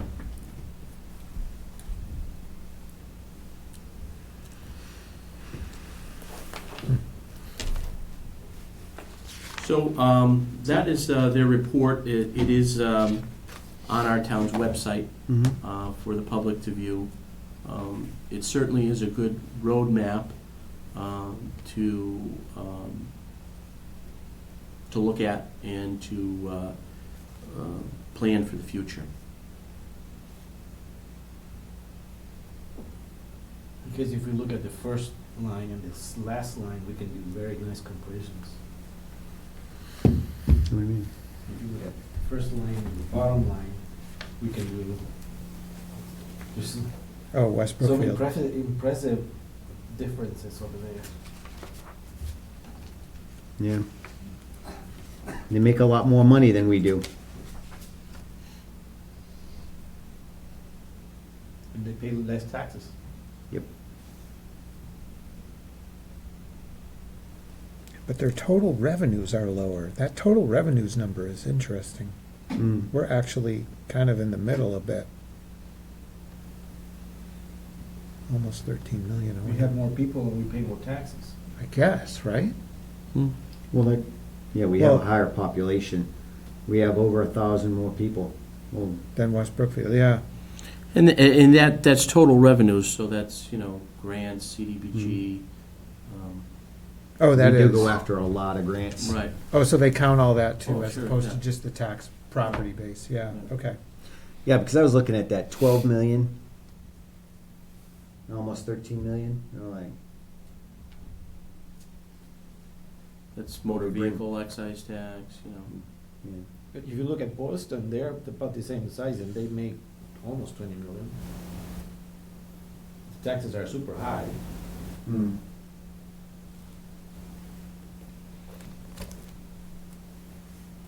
So the EQV is the estimate of the full and fair cash value of all property. This is in the Commonwealth, but I guess it would be in Warren. Mm-hmm. But I guess then divided by the population. So we have the, But I don't know what the Lowest. EQV number is. We have the lowest. Yeah. we have the Value. lowest value, Yeah. of value. Very interesting chart. Yeah. Good numbers. Yeah. Again, it's a good baseline to have. And, you know, if you look at the acknowledgements, they certainly spent a lot of time, because these are all of the individuals that they met with individually and spoke to. They asked a lot of questions. Yeah. Hmm. So, They did a good job. They did a good job. All right. Do you have anything else to add, sir? no, that'd do it. Do you have any questions? I would just suggest, so some of these are low hanging, some are gonna take Yeah. some work. I Mhm. would suggest maybe just take each of these numbered ones, Mhm. right? 1 through 14, and come up with a plan, like, To address them? yeah, like an estimated completion date, Mm-hmm. right? Or something like that. Or in terms of the committees, is when can we kick off the committee? Because then Mhm. they'll just do their thing. But, Mm-hmm. you know, when do, you know, say we want to do that study committee by Mhm. August 1st or September Mhm. 1st or something. Okay. So then we can work toward, because if this just sits, No, yeah. right, it yeah. just, it's kind of like the levy. No, we right? gotta put these as As a priority. checklist. Yeah. And I say, think hey, so. let's tackle this, where are we on this? And we should meet more, and have this kind of like as a regular thing, maybe a monthly thing, Yeah, a status on these, yeah, that would be Mhm. great. so we can look at it, because there is a lot of stuff that we can on here that we can do. You know, the shared drive, it's easy Yeah. enough. Financial policies, you know, that's gonna take some time, because that's pretty into it. Mm-hmm. You know, professional development, that's something we should be working on anyways, and that should be something for all our employees. Mm-hmm. You know, chapter 90, we could discontinue that now. Right, yeah. That's, Yeah, we just Checked have to off the- remember to do it. at the yeah, no AGM, right? more on the meeting, because, That's easy, I'll just cross it off my list. yeah, why Yeah. are we voting on accepting money from the state? Mhm. And they say stop doing it. Yeah. Yeah, So, and you've already done 13, Mhm. you know, invest in the post-employment benefits trust fund. So, there's a lot of stuff that we're already working on here. I could say we're probably gonna get some backlash for considering bi-weekly payroll. Mhm. But that was one of the things I first brought up when I was here, because I'm on bi-weekly. And it just makes sense. The government pays all their employees bi-weekly because it saves on processing time. You know, it saves the amount of work employees have to do. We contract, we have somebody issue this stuff out, so somebody's printing checks every week. That's costing money instead of just every other week. yeah, actually, checks aren't cheap. Like, No. if you order checks for your personal accounts, they're expensive. No, and that's, I'm sure these are even more expensive, right? that's something that we're paying for every week instead Yeah. of bi-weekly. So these are things that we can work out. And, you know, I'm sure we're gonna get some backlash from the employees on that. And I could hear Karen like, you're okay with bi-weekly? Sure. Do we do direct deposit?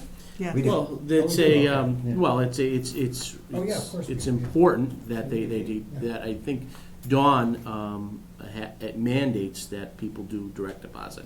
Okay. I don't know if 100% of the people are on it currently. I think there's some still people that get a physical check, Yeah.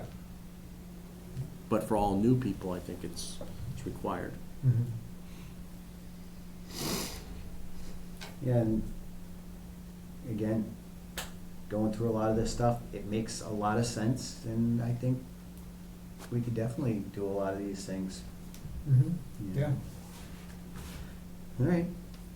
You have anything else, sir? no. Do you have anything, sir? No, sir.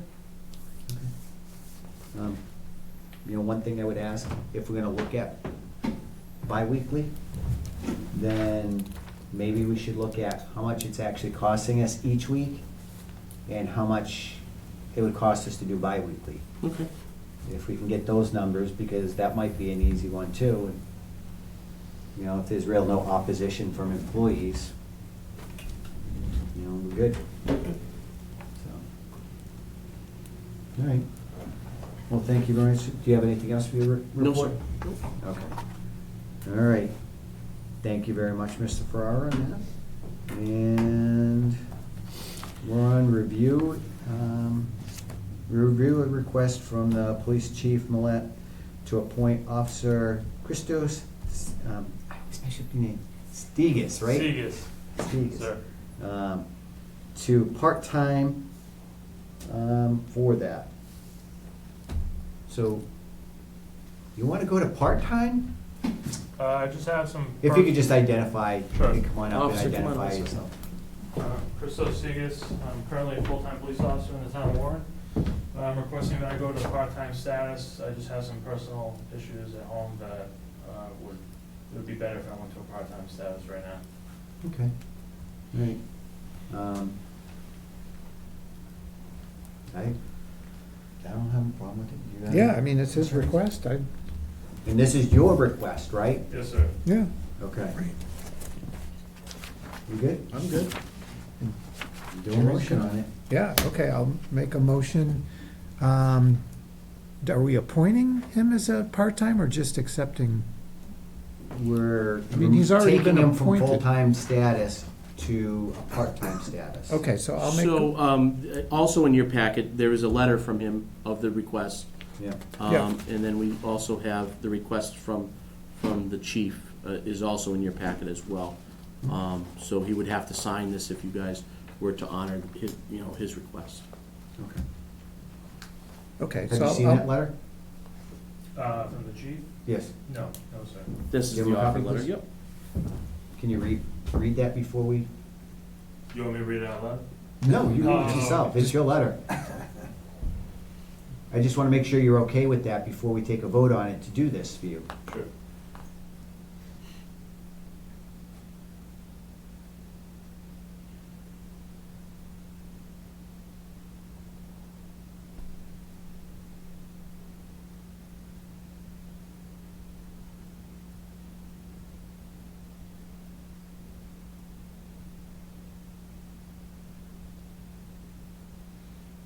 I agree.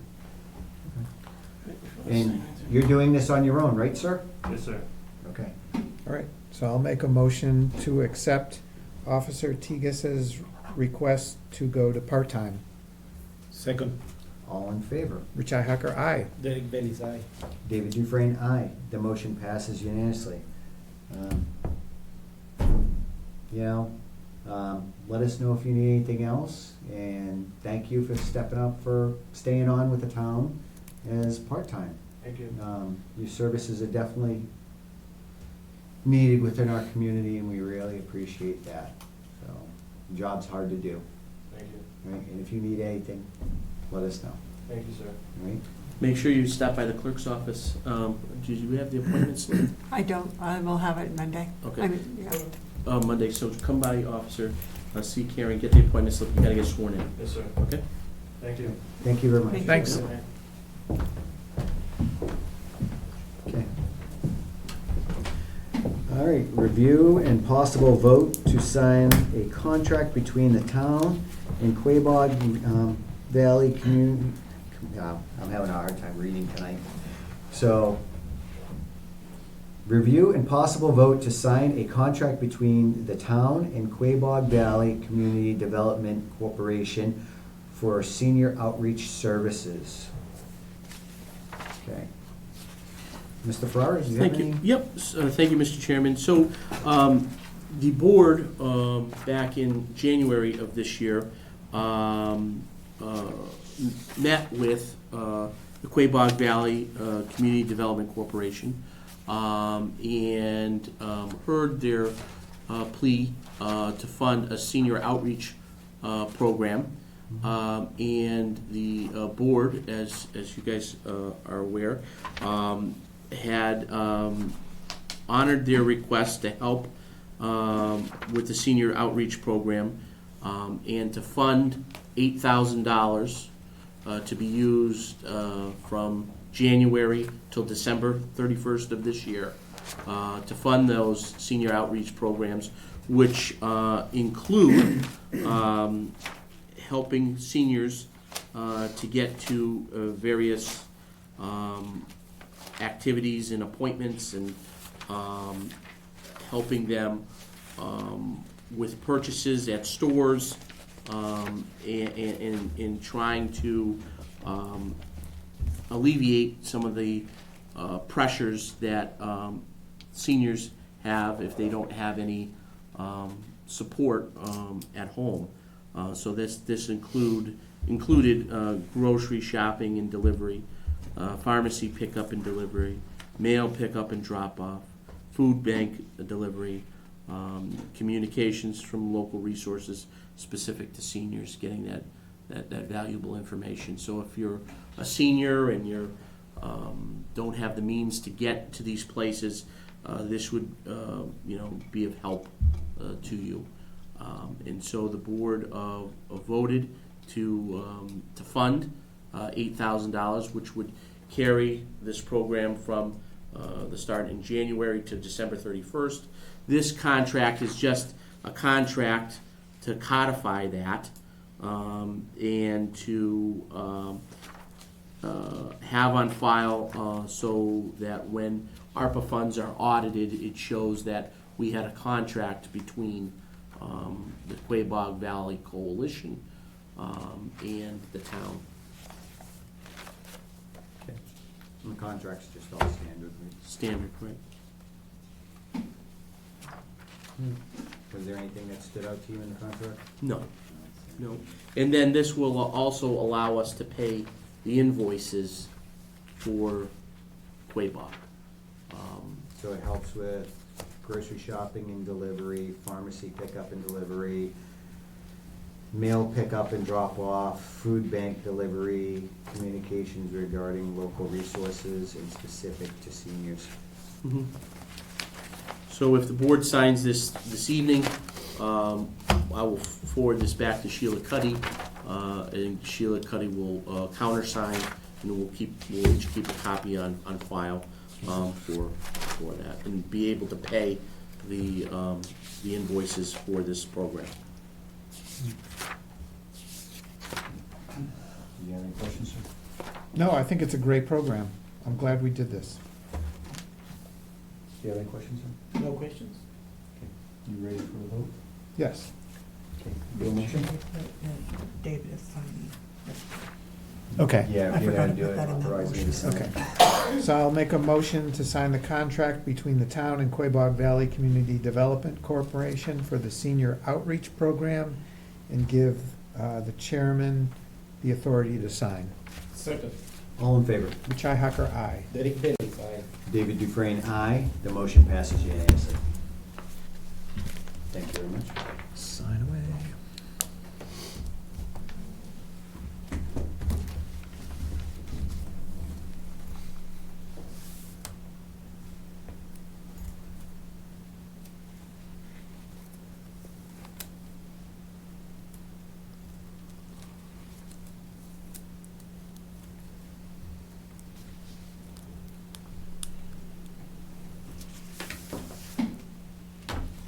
Is that going to you, Schimmer? Yep.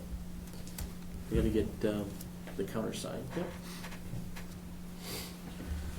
All right, very good. All right. Next thing on the agenda is request of the highway surveyor to sign the final report for state aid reimbursement programs, Chapter 90 funds.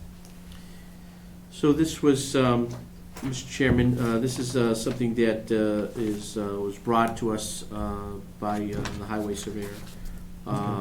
just pretty much standard, needs to be signed So for we're gonna it's approve. Chapter 90 funds. So we don't need to do a vote or anything like that? I would need to just sign it. Sign it. Okay.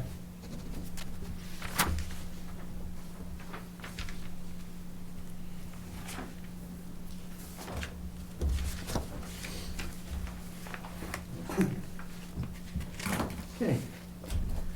Review the town's Americans with Disabilities Act plan, policies, and procedures. Thank you, Mr. Chairman. As part of the open space and recreation grant that the town has received and has been working on with CMRPC and the Division of Conservation Services, the Executive Office of Energy and Environmental Affairs.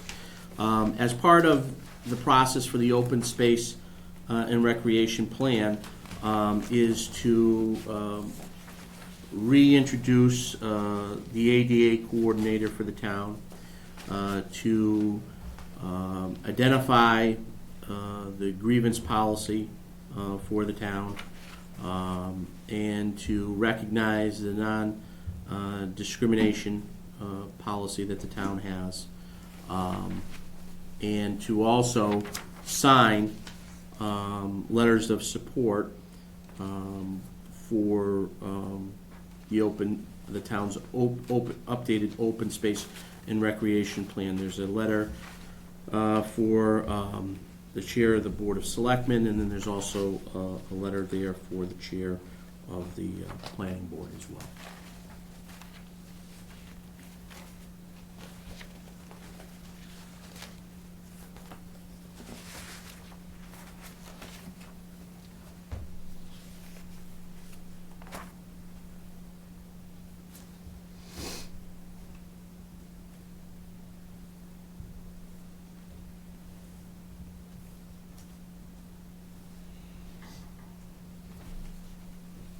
So Karen's gonna be our ADA coordinator. Yes, I believe the town historically has always had Karen as the last couple years. Mhm. The grievance procedures would, be under the town administrator.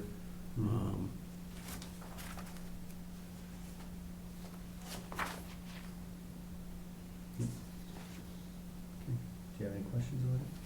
No. Do you have any questions about it? No, sir. Okay. No motion? We're just, Yep, you could do a. We can do a Okay. motion.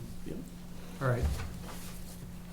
So I'll make a motion to accept the Town of Warren ADA policies and procedures. Authorize me to sign. Yep, as presented and authorize the chair to sign. Second, All in favor? Richi Hacker, aye. Derek Bailey's aye. David Dufresne, aye. The motion passes unanimously. These two are David's, and Those are yours. this one, no, wait, just a second. Oh, here, sign one. Yeah, hang on. Derek signs that one, and Jim signs that one.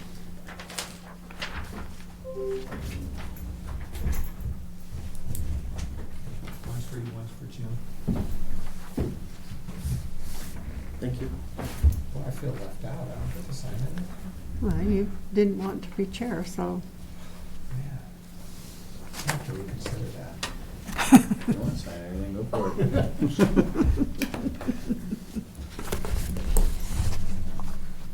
I signed the back. Do I get a crown? No? Right? Kind of a big ceremony, like King Charles. Coronation? Yeah, coronation. Yeah, that'd go over well. Yeah. All right. So we resolved that, and report from the town collector on deputy collection services. Report might be overselling it a little bit, but I just want to let you know, I Just know- identify who you are. Oh, I'm sorry, I'm Carrie Schmidt, I'm the tax collector. I know Jim talked about switching to Vadar, we're going updated software and everything, gonna connect all the financial offices together. This is kind of going hand in hand with that, and as well as in the DOR report, they wanted us to change the way we pay the deputy collector through the vendor system, the vendor warrant system instead. So for years and years, we've had Nicole Noel, and before her, her mom, Cheryl, very nice ladies, lovely ladies. But with this upgrade and update, I think we're gonna go hand in hand and move to a deputy collector that has online payments available, has Monday through Friday, 8 to 4 office hours, can just send stuff into our computer and have it post automatically and send stuff to the treasurer and just have everything go, automatically. So it's just a good time to upgrade and update the services. There's no charge to the town. This deputy collector, Jeffrey and Jeffrey, who are in Ware, they'll be paid the same way that, all deputy collectors are, which is just additional fees on Provided the fee. bills. Yeah. So we're in the process of making that switch now, reconciling the records and, getting Nicole's records to Vadar and to Jeffrey and Jeffrey, and I'm going through all of Nicole's records and reconciling with stuff in my office. So just wanted to let you know that was going on. We might have a little hiccup with and maybe DOR will have a suggestion about how we can do the line for them to get paid, because I think typically we have to go to town meeting to get a line. Is that?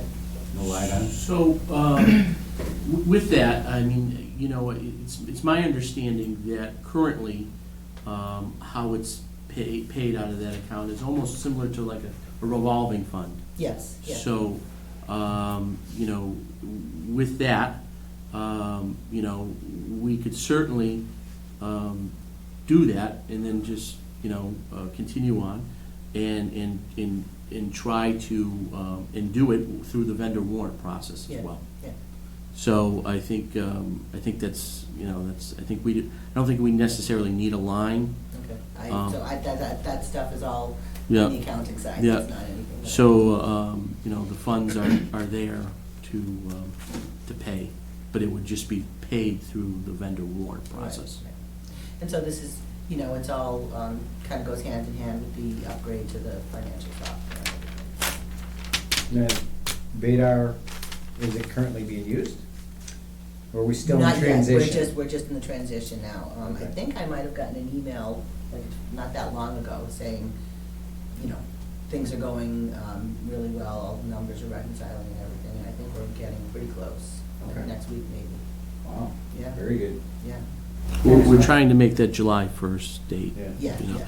And then there's still, that's just on the collector side. There's still other sides, the treasurer's side, the assessor's side, the accountant's side. Those are all different pieces of the pie. So just because one department may be almost at a pretty good completion level, another department may not be. So it's all. It's a process. It's a process. They're doing me first so that I can get out the preliminary tax bills in Vadar. So we're kind of putting a rush on it to get it in place so that I can get the bills out in time. Very good. The new software, so people Exciting. will be seeing new bills too. Their bills are gonna look different, but Yeah. I'm gonna maybe get something together. Well, I don't for think it's the season. look of the bill, it's the amount of It's the the- bill. Yeah, it all looks the same. It doesn't have the font, right? So that's about it. Do you have any questions? When do we start with Jeffrey and Jeffrey? So we have to figure out the vendor warrant thing, and they have to reconcile their files still in Vadar and stuff. I mean, it's, they look at Well- theirs, we look at ours, and Why would we need to do a vendor warrant for them if they're getting paid through the fees that they're charging? because they turn everything over to the town. So they turn their fees over Yeah. and then we give it Everything, back to them? yes. Yeah. Okay. It's transparency. Because so if they just charged and kept it, things just don't work that way. Okay. Yeah. All right. This way, there's visibility to the town, exactly how much they're getting. What's coming in, what's going out. Yeah, and taxpayers can see that too, that's all. Right, so if it's, so it's an overdue $1,000 bill, they collect $1,000. Yep, give the 1,000 to us, and then we pay them whatever we pay Yeah. them, 10%, Yeah. 15%. Yeah, it's a set fee, it's 12 and then another 17. Well, they charge a fee for that, but then they give us the fee that they collected to us. All the money comes And to us, and then we turn it back We to them. give it back to them. Oh, they collect a fee from the taxpayer? Yes. Right. Oh, interesting, okay. So we don't pay anything for the service. Right.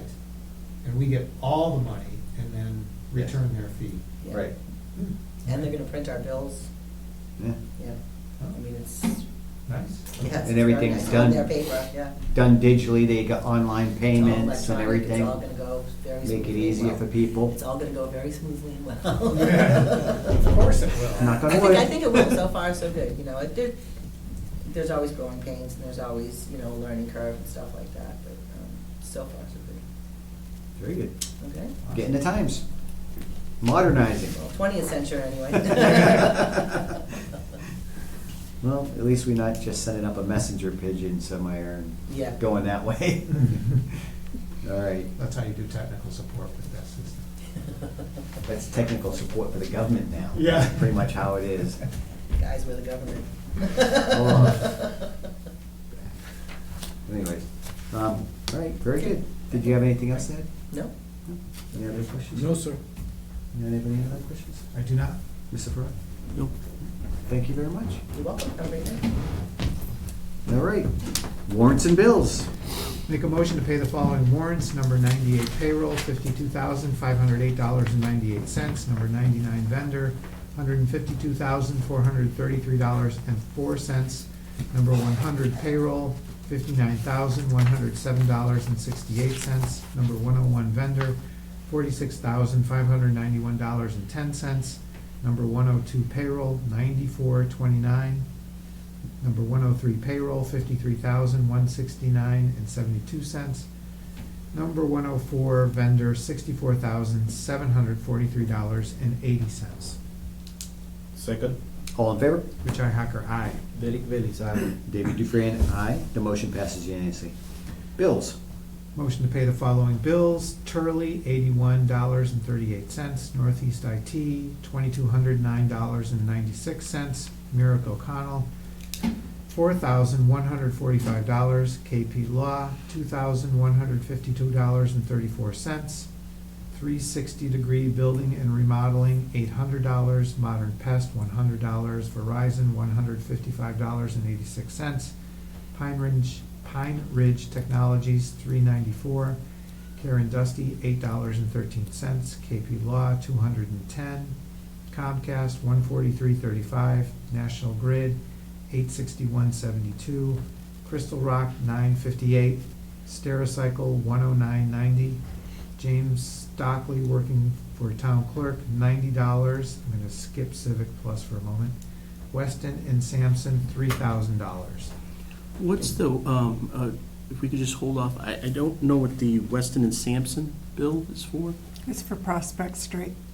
Prospect Street is, should be. It's a one-stop, it's where we pay it and then get reimbursed. Is that the bill that we were talking about today? No. Okay.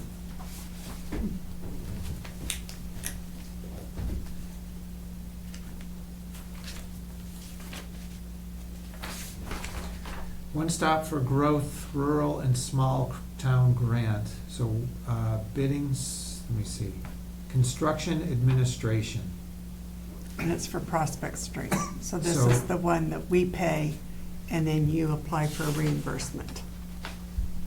So, can I see that for a minute?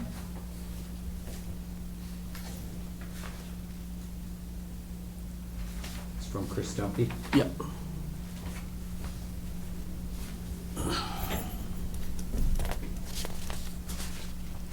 All right. So the reimbursement has been applied for. You know, we can certainly hold off and wait till we get the reimbursement, then pay it. Yeah, whatever. Or if you want to pay it up front, depends on how you want it to handle it. But the reimbursement has been applied for. We probably would be getting it in a week or two, or if you want to, front the money. I'm okay with running it. Yeah, let's just pay it. I'd Okay. rather just pay our bill. We're getting reimbursed for it anyway, so. Yeah, they've done a lot of work for the And town. I don't so- wanna hold them up. All right. Let's pay our bills. Okay, so that, I need a second on my motion. Do a second. All in favor? Rich Ihacker, aye. Derek Bailey's aye. David Dufresne, aye. The motion passes unanimously. Make a motion to pay the following bill from ARPA funds for Civic Plus for $2,488.89. Second. All in favor? Rich Ihacker, aye. Derek Bailey's aye. David Dufresne, aye. The motion passes unanimously, and it's to be paid out of ARPA funds. Do we want to talk about that at all? If you want to, we can. but Well, I think it's pretty self-explanatory. We gotta pay a bill. It's for our website. right, but it was defeated at, town meeting, and we're Yep. taking it out of ARPA, which could be used for something else. So just, Yeah. things happen and bills don't get paid in the fiscal year, and we asked at town meeting to get the bills paid, Yeah. and for whatever reason, people didn't want to pay them, and then we were up for penalties, Yeah, or about $1,000 worth of penalties. they would just shut the website down. So We gotta keep our website going. past bills, even though mistakes happen, they need to get paid. So Yeah. unfortunately, we had to take it out of ARPA. I don't know why people would vote down a past bill for a website. Yeah, it's not a huge Doesn't amount of make money. In sense. the grand scheme of things, $2,500. If it was 25,000 or something, okay, but Yeah. $2,500. I have a comment, but I'll do it on the comments about that. Okay. Well, you sure you don't wanna comment about No, this? because it's not directly to this, but a comment of the situation. Oh, okay. All right. All right. So, was there anything else you want to talk about? No. All right. So yes, the point was, we have to take out of ARPA, which we could use for something else, because we had to pay a bill that could have been paid through town funds, but the town didn't vote to pay a bill. But we still have to pay it. The other major problem is eventually we will run out of ARPA money. So Yep. this is a concern in the future. Well, we've also made corrections on how that we don't use last names. Like this bill went to Becky, Ah, so we don't use last names. We use selectmen for everything Yeah, that the comes in. email is just a- So we got rid of the last name thing. We gotta look at that too, because there's actually two selectmen emails. There's the selectmen email, and then there's, select board email. Mm. And, so we gotta look at that. Do we still have the select board one? I was under, I didn't know about a select board email. Yeah, there's a select There's board also a one. Warren Selectmen at Comcast, Oh, for goodness sakes, yeah. and that Where one's is- been shut off by Comcast. And I called Northeast IT because I got a notice that they were gonna shut it off. I said, how does this affect us? And it says it won't, so, That was an email? yeah, it was the email, warrenselectmen@comcast.net. As long as nobody's using it, I guess. Or hopefully it'll bounce. Well, if anybody's using it, they're using it wrong, because we're not checking it. Yeah. None Well, of I us have get- access to it. It automatically comes to my selectmen. I've Oh. noticed it just this last week. I went, oh, because I didn't think we used it either, but I noticed that somebody had said something to it. We Okay. do get emails through the website. So it comes in differently through that way. Because when somebody goes onto the website and they click on your name and they send you an email or a communication, it comes up a different way. It doesn't come up like our normal Mm. email. We should at some point make a committee to review the website entirely. Yeah. How are You should new share that. emails getting assigned? You should hear that. I'll be Like happy to. Assessor has, assessor@warren-ma. Well, no, I'm thinking, Okay, I'm sorry. well, so the problem is like I'm iHawker at, Dufresne at. So the problem is, like if my wife took a position that required an email like mine, what does she get? Because iHawker is already taken. Same with Dufresne or Valise. It depends upon what position she is. Like the ACO is ACO at Warren. So Right. whatever position they have, that's how it changes. That's what we're doing now. Okay.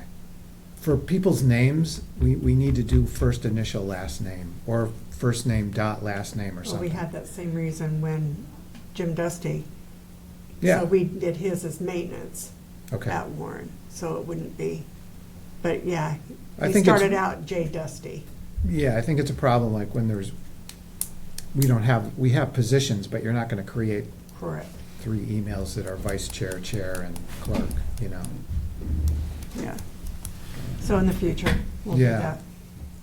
Unless you both have the same initials, then, Well, I mean, conflicts could happen, but if you did Then you first add a name number dot next last to name. 'em. Yeah, 1 and 2. yeah. yep. All right. Well, off to the minutes. I'll make a, Motion to accept the minutes, huh? make a motion to accept the minutes from May 27th and June 4th, 2023. Second? All in favor? Those minutes are in the future. They are. Oh, sorry. Yeah, we haven't reached. And these aren't the ones that I looked at today. Yes, they are. May, June, it should be Those April dates haven't even happened 27th. yet. Is it April April 27th? 27th and May 4th. Sorry. I have April 27 here. but I reviewed 3, You did May 9th also, but you didn't say whether it was okay, so I didn't put it on here. oh, it was okay, because I only did corrections. Yeah. But Okay. usually you say, that one was good. Oh, all right, well, it's good. Okay, so I'll make a motion to accept the minutes for April 27th, 2023, and May 4th, 2023. Is that, Okay. Second. That's correct. All in favor? Rich Hacker, aye. Derek Bailey's aye. David Dufresne, aye. The motion passes unanimously. I did that last week, too. Mm-hmm. Okay, town administrator report. Thank you, Mr. Chairman. I have a little bit of a smaller report this evening. I just wanted to recap on some of the legislative updates that have been happening in the state. The Senate debate on the budget, FY24 budget, is going to be Tuesday, May 23rd. The Senate will be taking up all municipal and school amendments at that time. So the amendments that, that have been discussed for, 100% reimbursement for regional transportation for schools, that amendment will be discussed. The amendment for Chapter 70, minimum aid, that's going to be discussed. Special education in the Commonwealth, sustainability and the funding aspects of special education, that's going to be discussed. There's going to be several amendments around COLAs for retirees, municipal finance, and they're also going to be looking at the school funding formula. So it's critically important that as these debates happen, the Mass Municipal Association has sent out legislative alerts. So they're asking, boards, select boards, boards of selectmen, to call the senators, express your interest in having these reimbursements, talk about the inequities that rural communities face as opposed to urban centers that seem to suck away a lot of the money, and how the formula is unfair. So the Senate is going to be having this discussion starting on Tuesday, and continuing on, I would adventure, for all of the remainder of next week. And then ultimately, we'll probably go to, a conference committee where they will reconcile between the House and the Senate. Hopefully, they'll come to some agreement, and ultimately, it will go to the governor's desk for consideration. And then there could be some adjustments made after that process as well. This week has been, Can you stop right there for a second? Yep. Questions too. Because with that, I think we should do a letter from the board and send it out to all our senators and say, hey, we support these are valuable for our communities, we're being impacted dramatically by increasing costs with the school budgets, and we need more support from the states in helping to fund these things. If we could do a letter. Sure. We all could sign it and then just send it out email, so they have it. They have a Mhm. record, and we have a record of it, Mhm. trying to advocate for this too. I was just gonna say, I mean, I would be happy if when anything like this comes up, Jim can just produce a letter, send us a copy, if you want us to sign it, or just send us a Yeah. copy and then send it out. Any of these support letters, because this Okay. happens Quite frequently frequently, where, yeah. you know, the MMA sends something out looking for, that we should provide support, and you should just do it. Okay. right? Well, this is one of those things, we should sign it. Yeah, this is a Have little a sign, yeah, because- bigger deal, yeah. When they look at it, I don't just want, well, it's just a document, nobody signed it, nobody took the time. We should Mhm. sign it saying that we support this. Yeah. And put our Throw it in. John Hancock to that. Like the weekly things we got to sign anyway on Wednesday. Mhm, mhm. Yeah. Okay.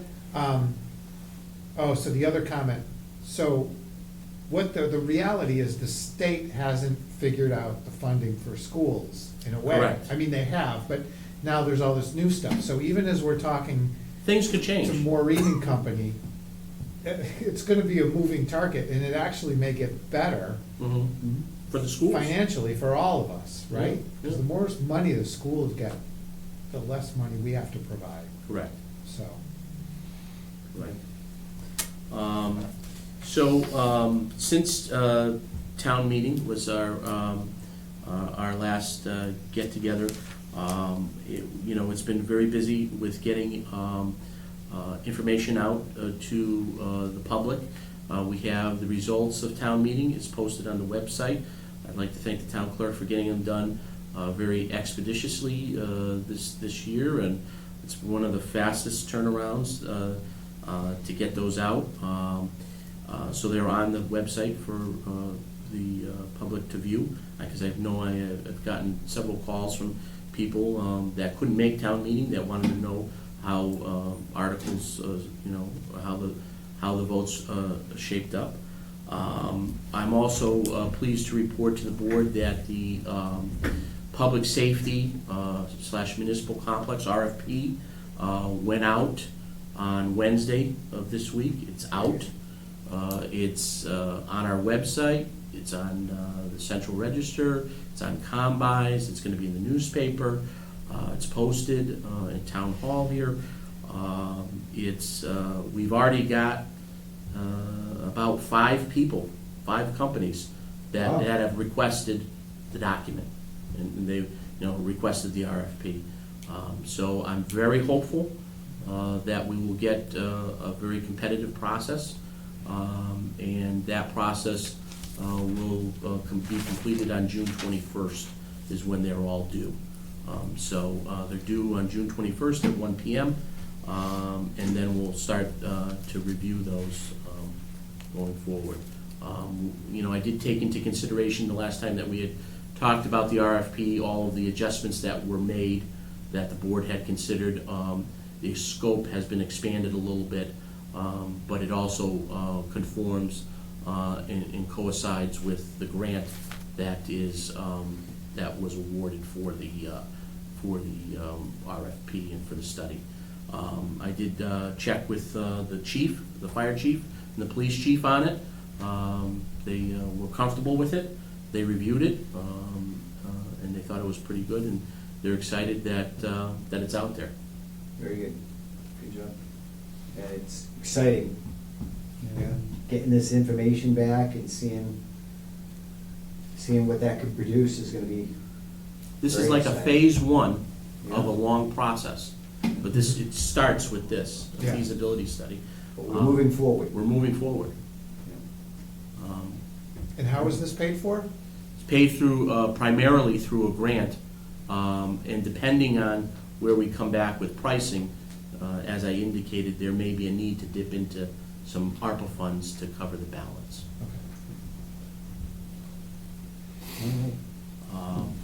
Anything else, sir? Other than that, we're gonna be continuing to work on our EDA RFP. I reached out to a few other companies to see if there was anybody interested in presenting something, a quote, or maybe responding. I think the best course of action now, I think we'll have to just, send it back out. Because I just, there hasn't been anybody that came back with a full-fledged quote on it.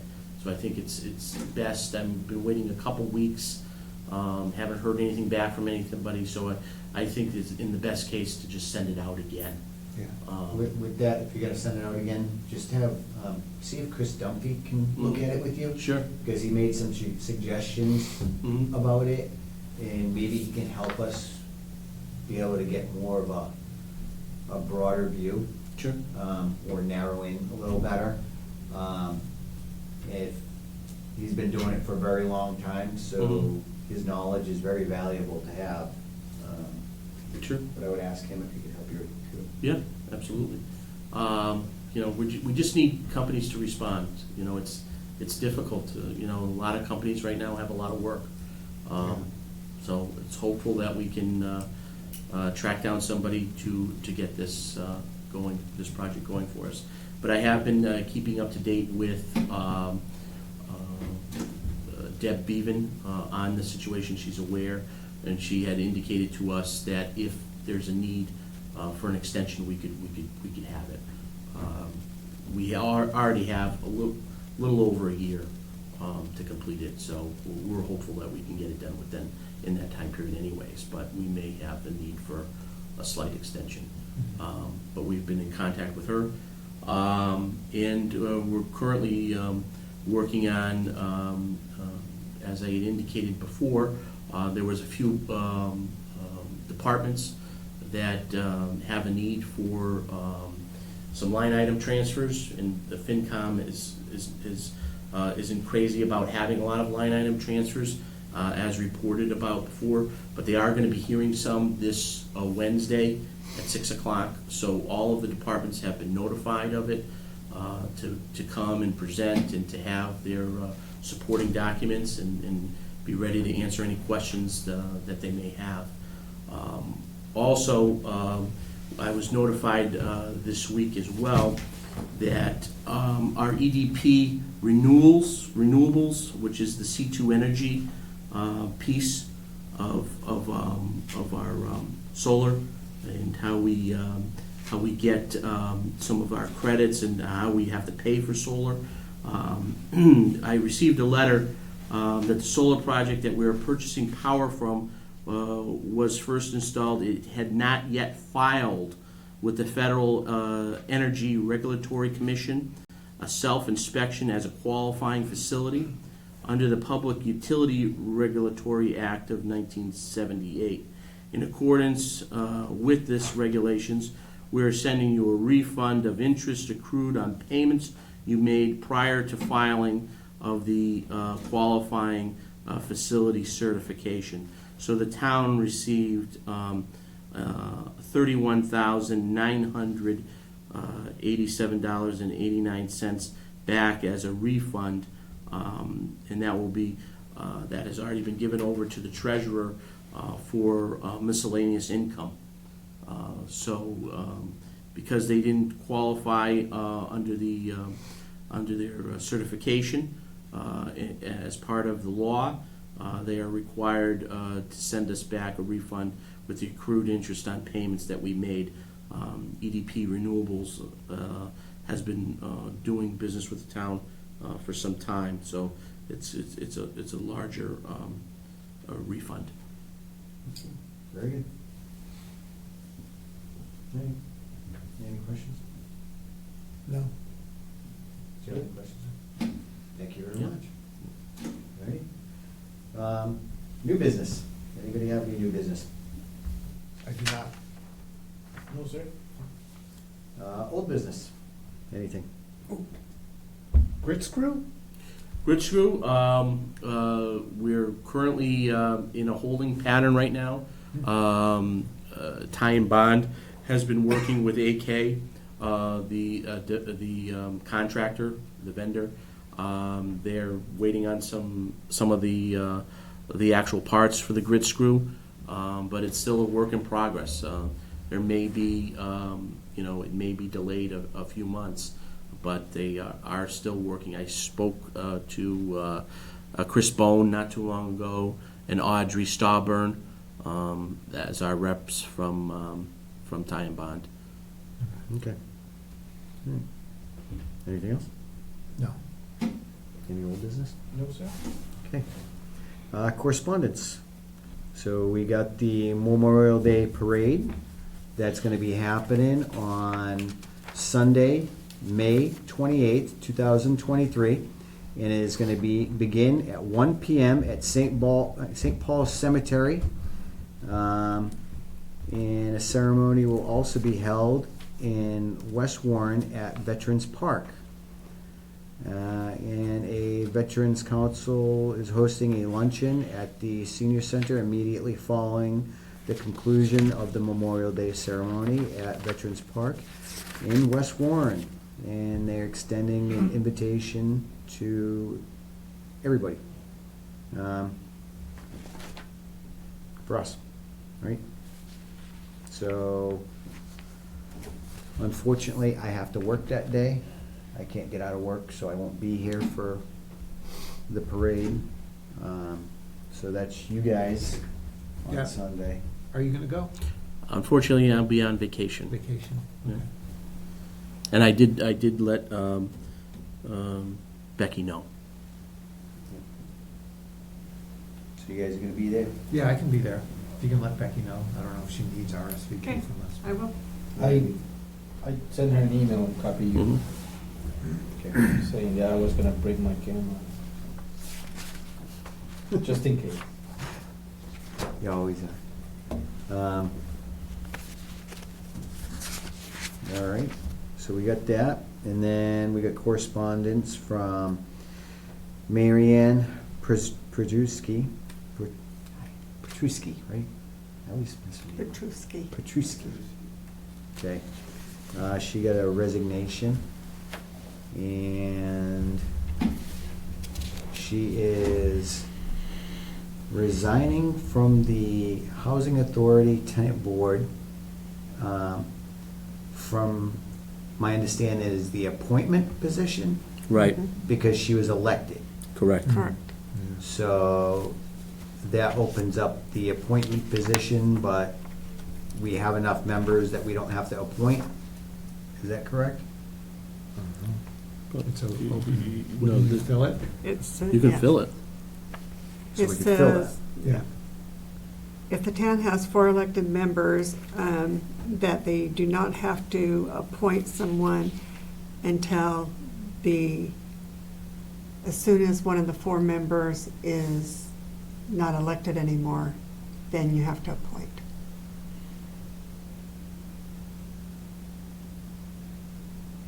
Well, we've always had an appointed person there, because the board's always had an appointed person.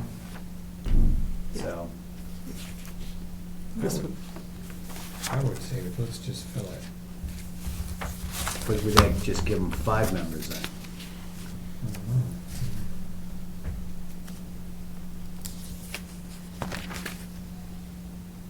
Yeah, if we can look into that, how many they need, and if we need to appoint somebody, or what's going on with that. We can get more information on the appointing part. But, again, she's resigning because she was elected to the position. So, we still have an appointed position there. Okay. All right, and the letter from West Brookfield, is that the one we had? That's the one. Yes. We read? Yep. Yep, and we read that.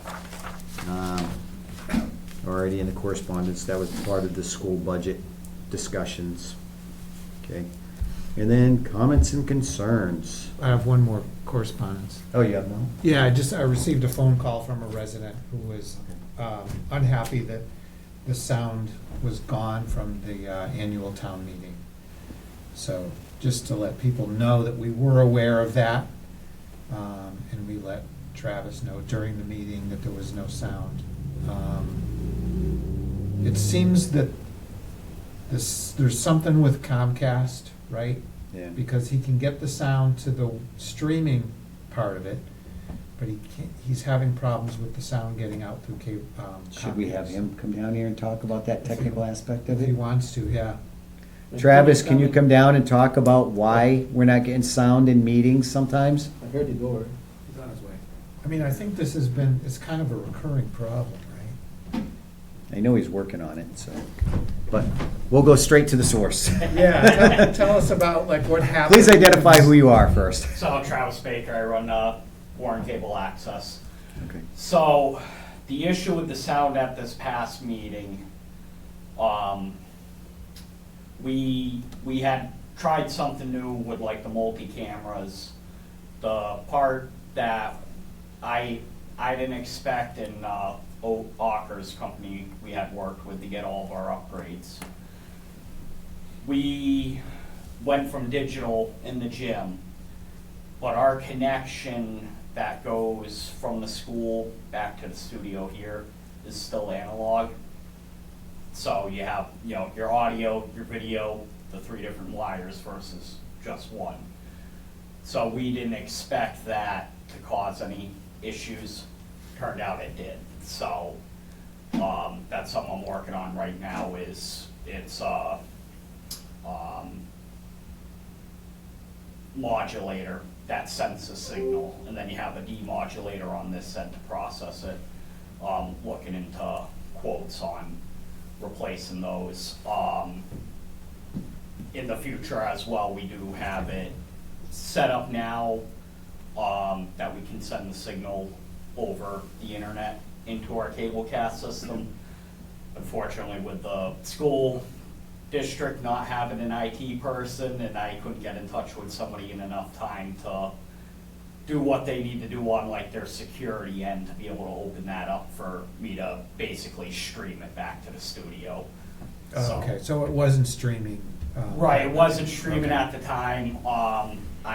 We had gone down the day before to try to get that all set up, but we couldn't get past. It was basically the security issue with their network. When we set that system up here, I had to get in touch with Northeast IT and basically, need this port open and this MAC address for this device specifically needs to always be open so that we can receive the signal. So I basically got to do the same thing on the school side so that we can stream the video over. I'd like to do that over rushing and getting the modulating equipment, because that can get pricey, but it's what it is. We'll wind up getting it. Just means in the meantime I won't be able to have the multi-view in order to keep the sound. So is it recorded anywhere with the sound, and is that being rebroadcast? Or did we just lose the sound completely? So I gotta go through one last video file because we had it try to record on multiple ends. There is one video file there, and I thought I had put it up. On YouTube does have the raw video file that has the sound. Okay. The file's extremely large, which is why I haven't broadcast on cable yet, because first couple times I tried downloading it into the system, it failed, and I haven't had time to babysit it basically for an hour or so for the memory card to download into the server, because it's, I think, something like 180 gigabytes worth of video. Jeez. Yeah, it's a large file, so. Okay, but you're working on it, and It is something you're we actively are- working to resolve it. Yeah, it's just one of those, we started, something we haven't done before. Previously, when we did the meetings, we had the one camera that went to the modulator, that went to Comcast, and then it comes back here. We took some equipment we had to set up a multi-view, so, you know, what was being put on the projector was what people would see on the screen, not just us having to zoom in every time. And we didn't expect the little bit of, it's really minor compatibility issues, but just my problem enough to lose something like sound, Okay. All right. so. Thank you very much, sir. We knew you'd have the answer. I usually do, I try to at least. All right. Do you have anything else? I do not. Okay. Did you have any other correspondence? No, sir? No? Mr. Farrar? No, sir. All right. So, comments and concerns? Well, that was comments and concerns, right? Yeah. Yeah. Do you have any comments and concerns? Yeah, I did mention something. Yeah. So it also comes from a resident that was at the town meeting, but I'm adding a little bit of analysis to it. You guys know when what happens, in social media when people are behind the screen and you don't see anything. It's just like anonymous, and the comments get very aggressive or just no sense, because of course we're not talking like this, by saying that, at the meeting, I know the clickers are wonderful, they work great, even though we've found a little Twinkie, your observation about the thing. I think at some point it's happening the same thing, because now there's no thing like everybody in favor. You'll stand, you put your face to your vote. Now it's anonymous. Yeah, every vote's anonymous. So I think, at some point I will consider talking about this, and doing like for some very important questions or very important articles, just have it, without the clickers.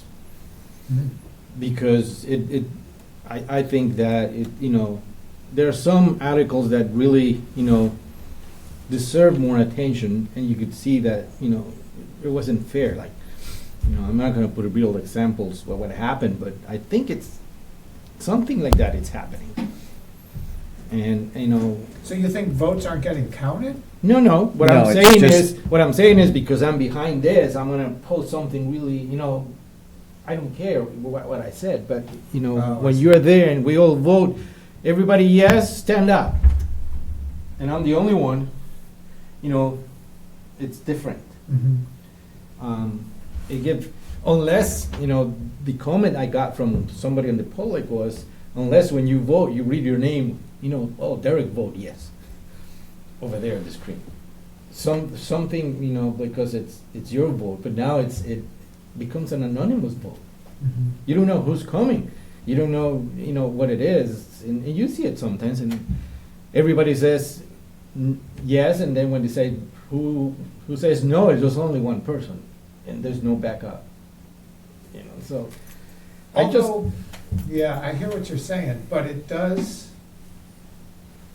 So if you feel intimidated about voting a certain way, if you were to stand up, Yep. now you can do it on the clicker. So, good example is, you and. I know where you're going on this one. Well, you and your spouse don't agree on an issue.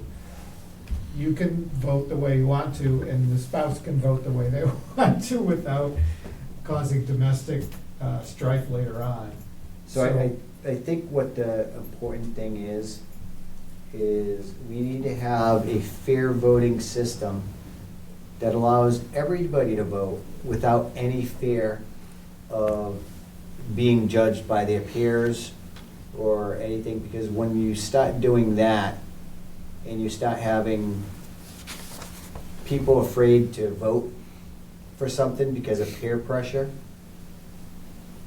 it's kind of bad too, because they might sit there, and even though they don't support it, they might support it because the people around them are pressuring them to support it. With this, yes, it does put it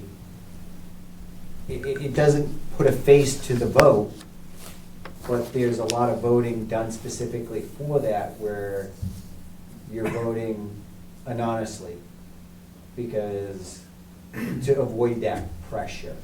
So you don't have to worry about somebody, I don't have to worry about Rich saying, well, you idiot, why'd you vote for that? Yeah. You know, that's a stupid thing. I can vote without having to worry about any of that. And Yeah, that peer pressure. I guess it's one of those things that you see, I see a 6, you see a 9, and both are right, so it's hard. No, to- it'd be nice to, well, I know what you mean, and you know people are voting against stuff, and they're just voting to vote against it.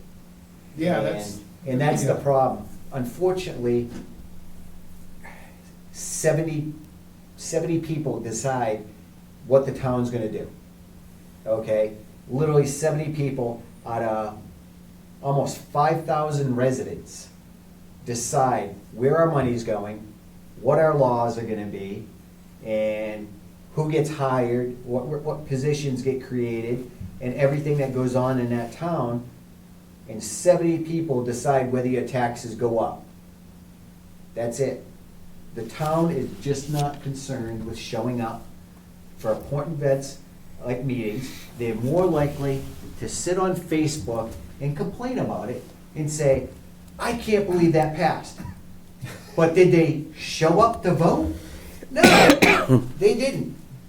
They sat on Facebook complaining about it instead of actually going to the town meeting and say, you know something, I oppose that because I don't want that to go up. Or, you know something, I think that's worthwhile and I want to pay it and vote for it.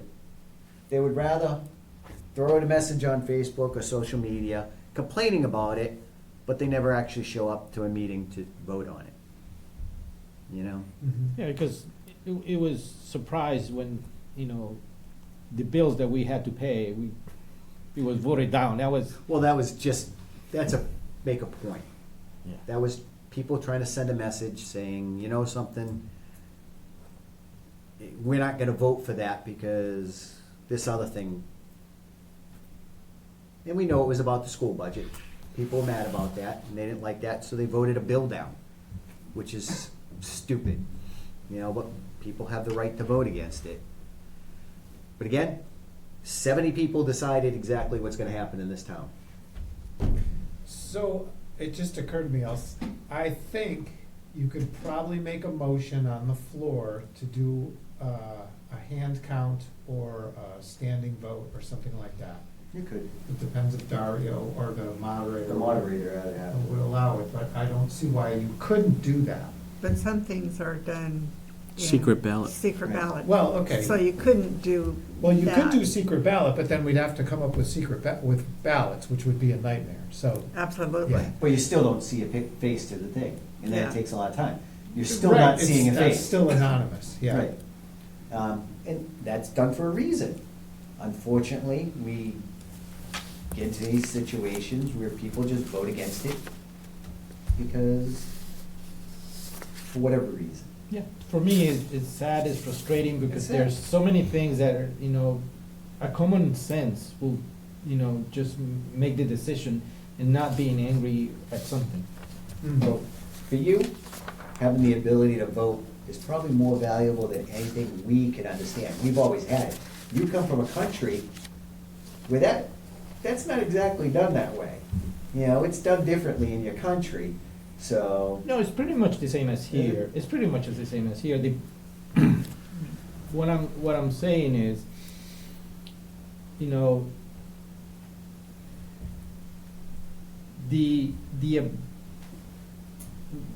we all have our senses, we all see the problems, we all understand the problem, and we know the solution. And seeing, against the solution, not because something has a justification, it just, Yeah. drives me, it frustrates me because it doesn't allow us to move forward.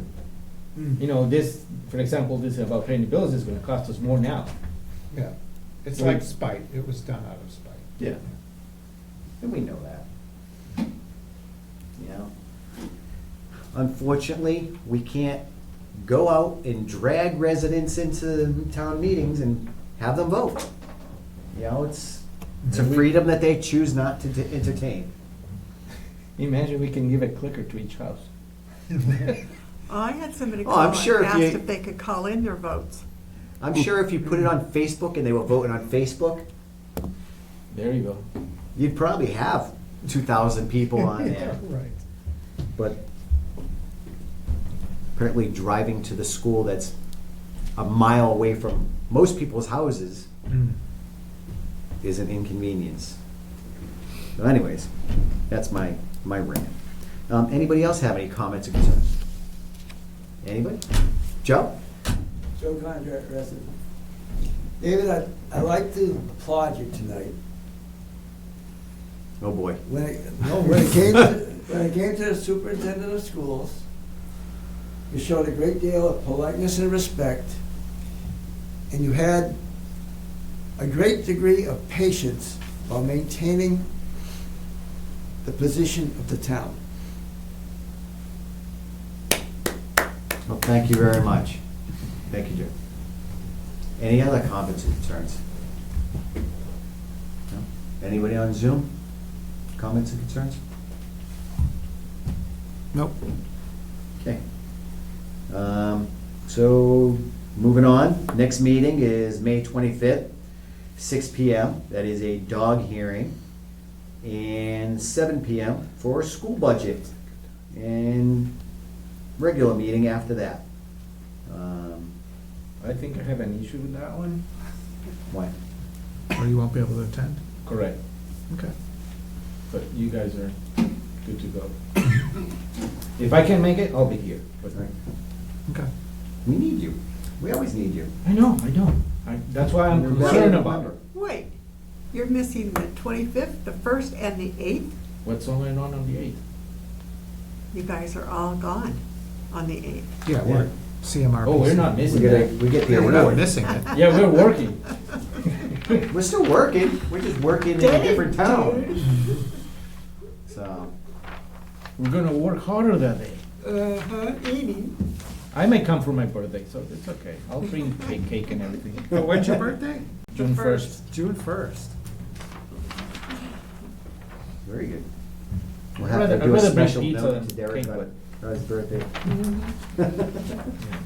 I'd rather have pizza than cake, really. All right. All right, with that said, Motion to adjourn. Second, all in favor? Richi Hacker, aye. Derek Bailey's aye. David Dufresne, aye. We are adjourned.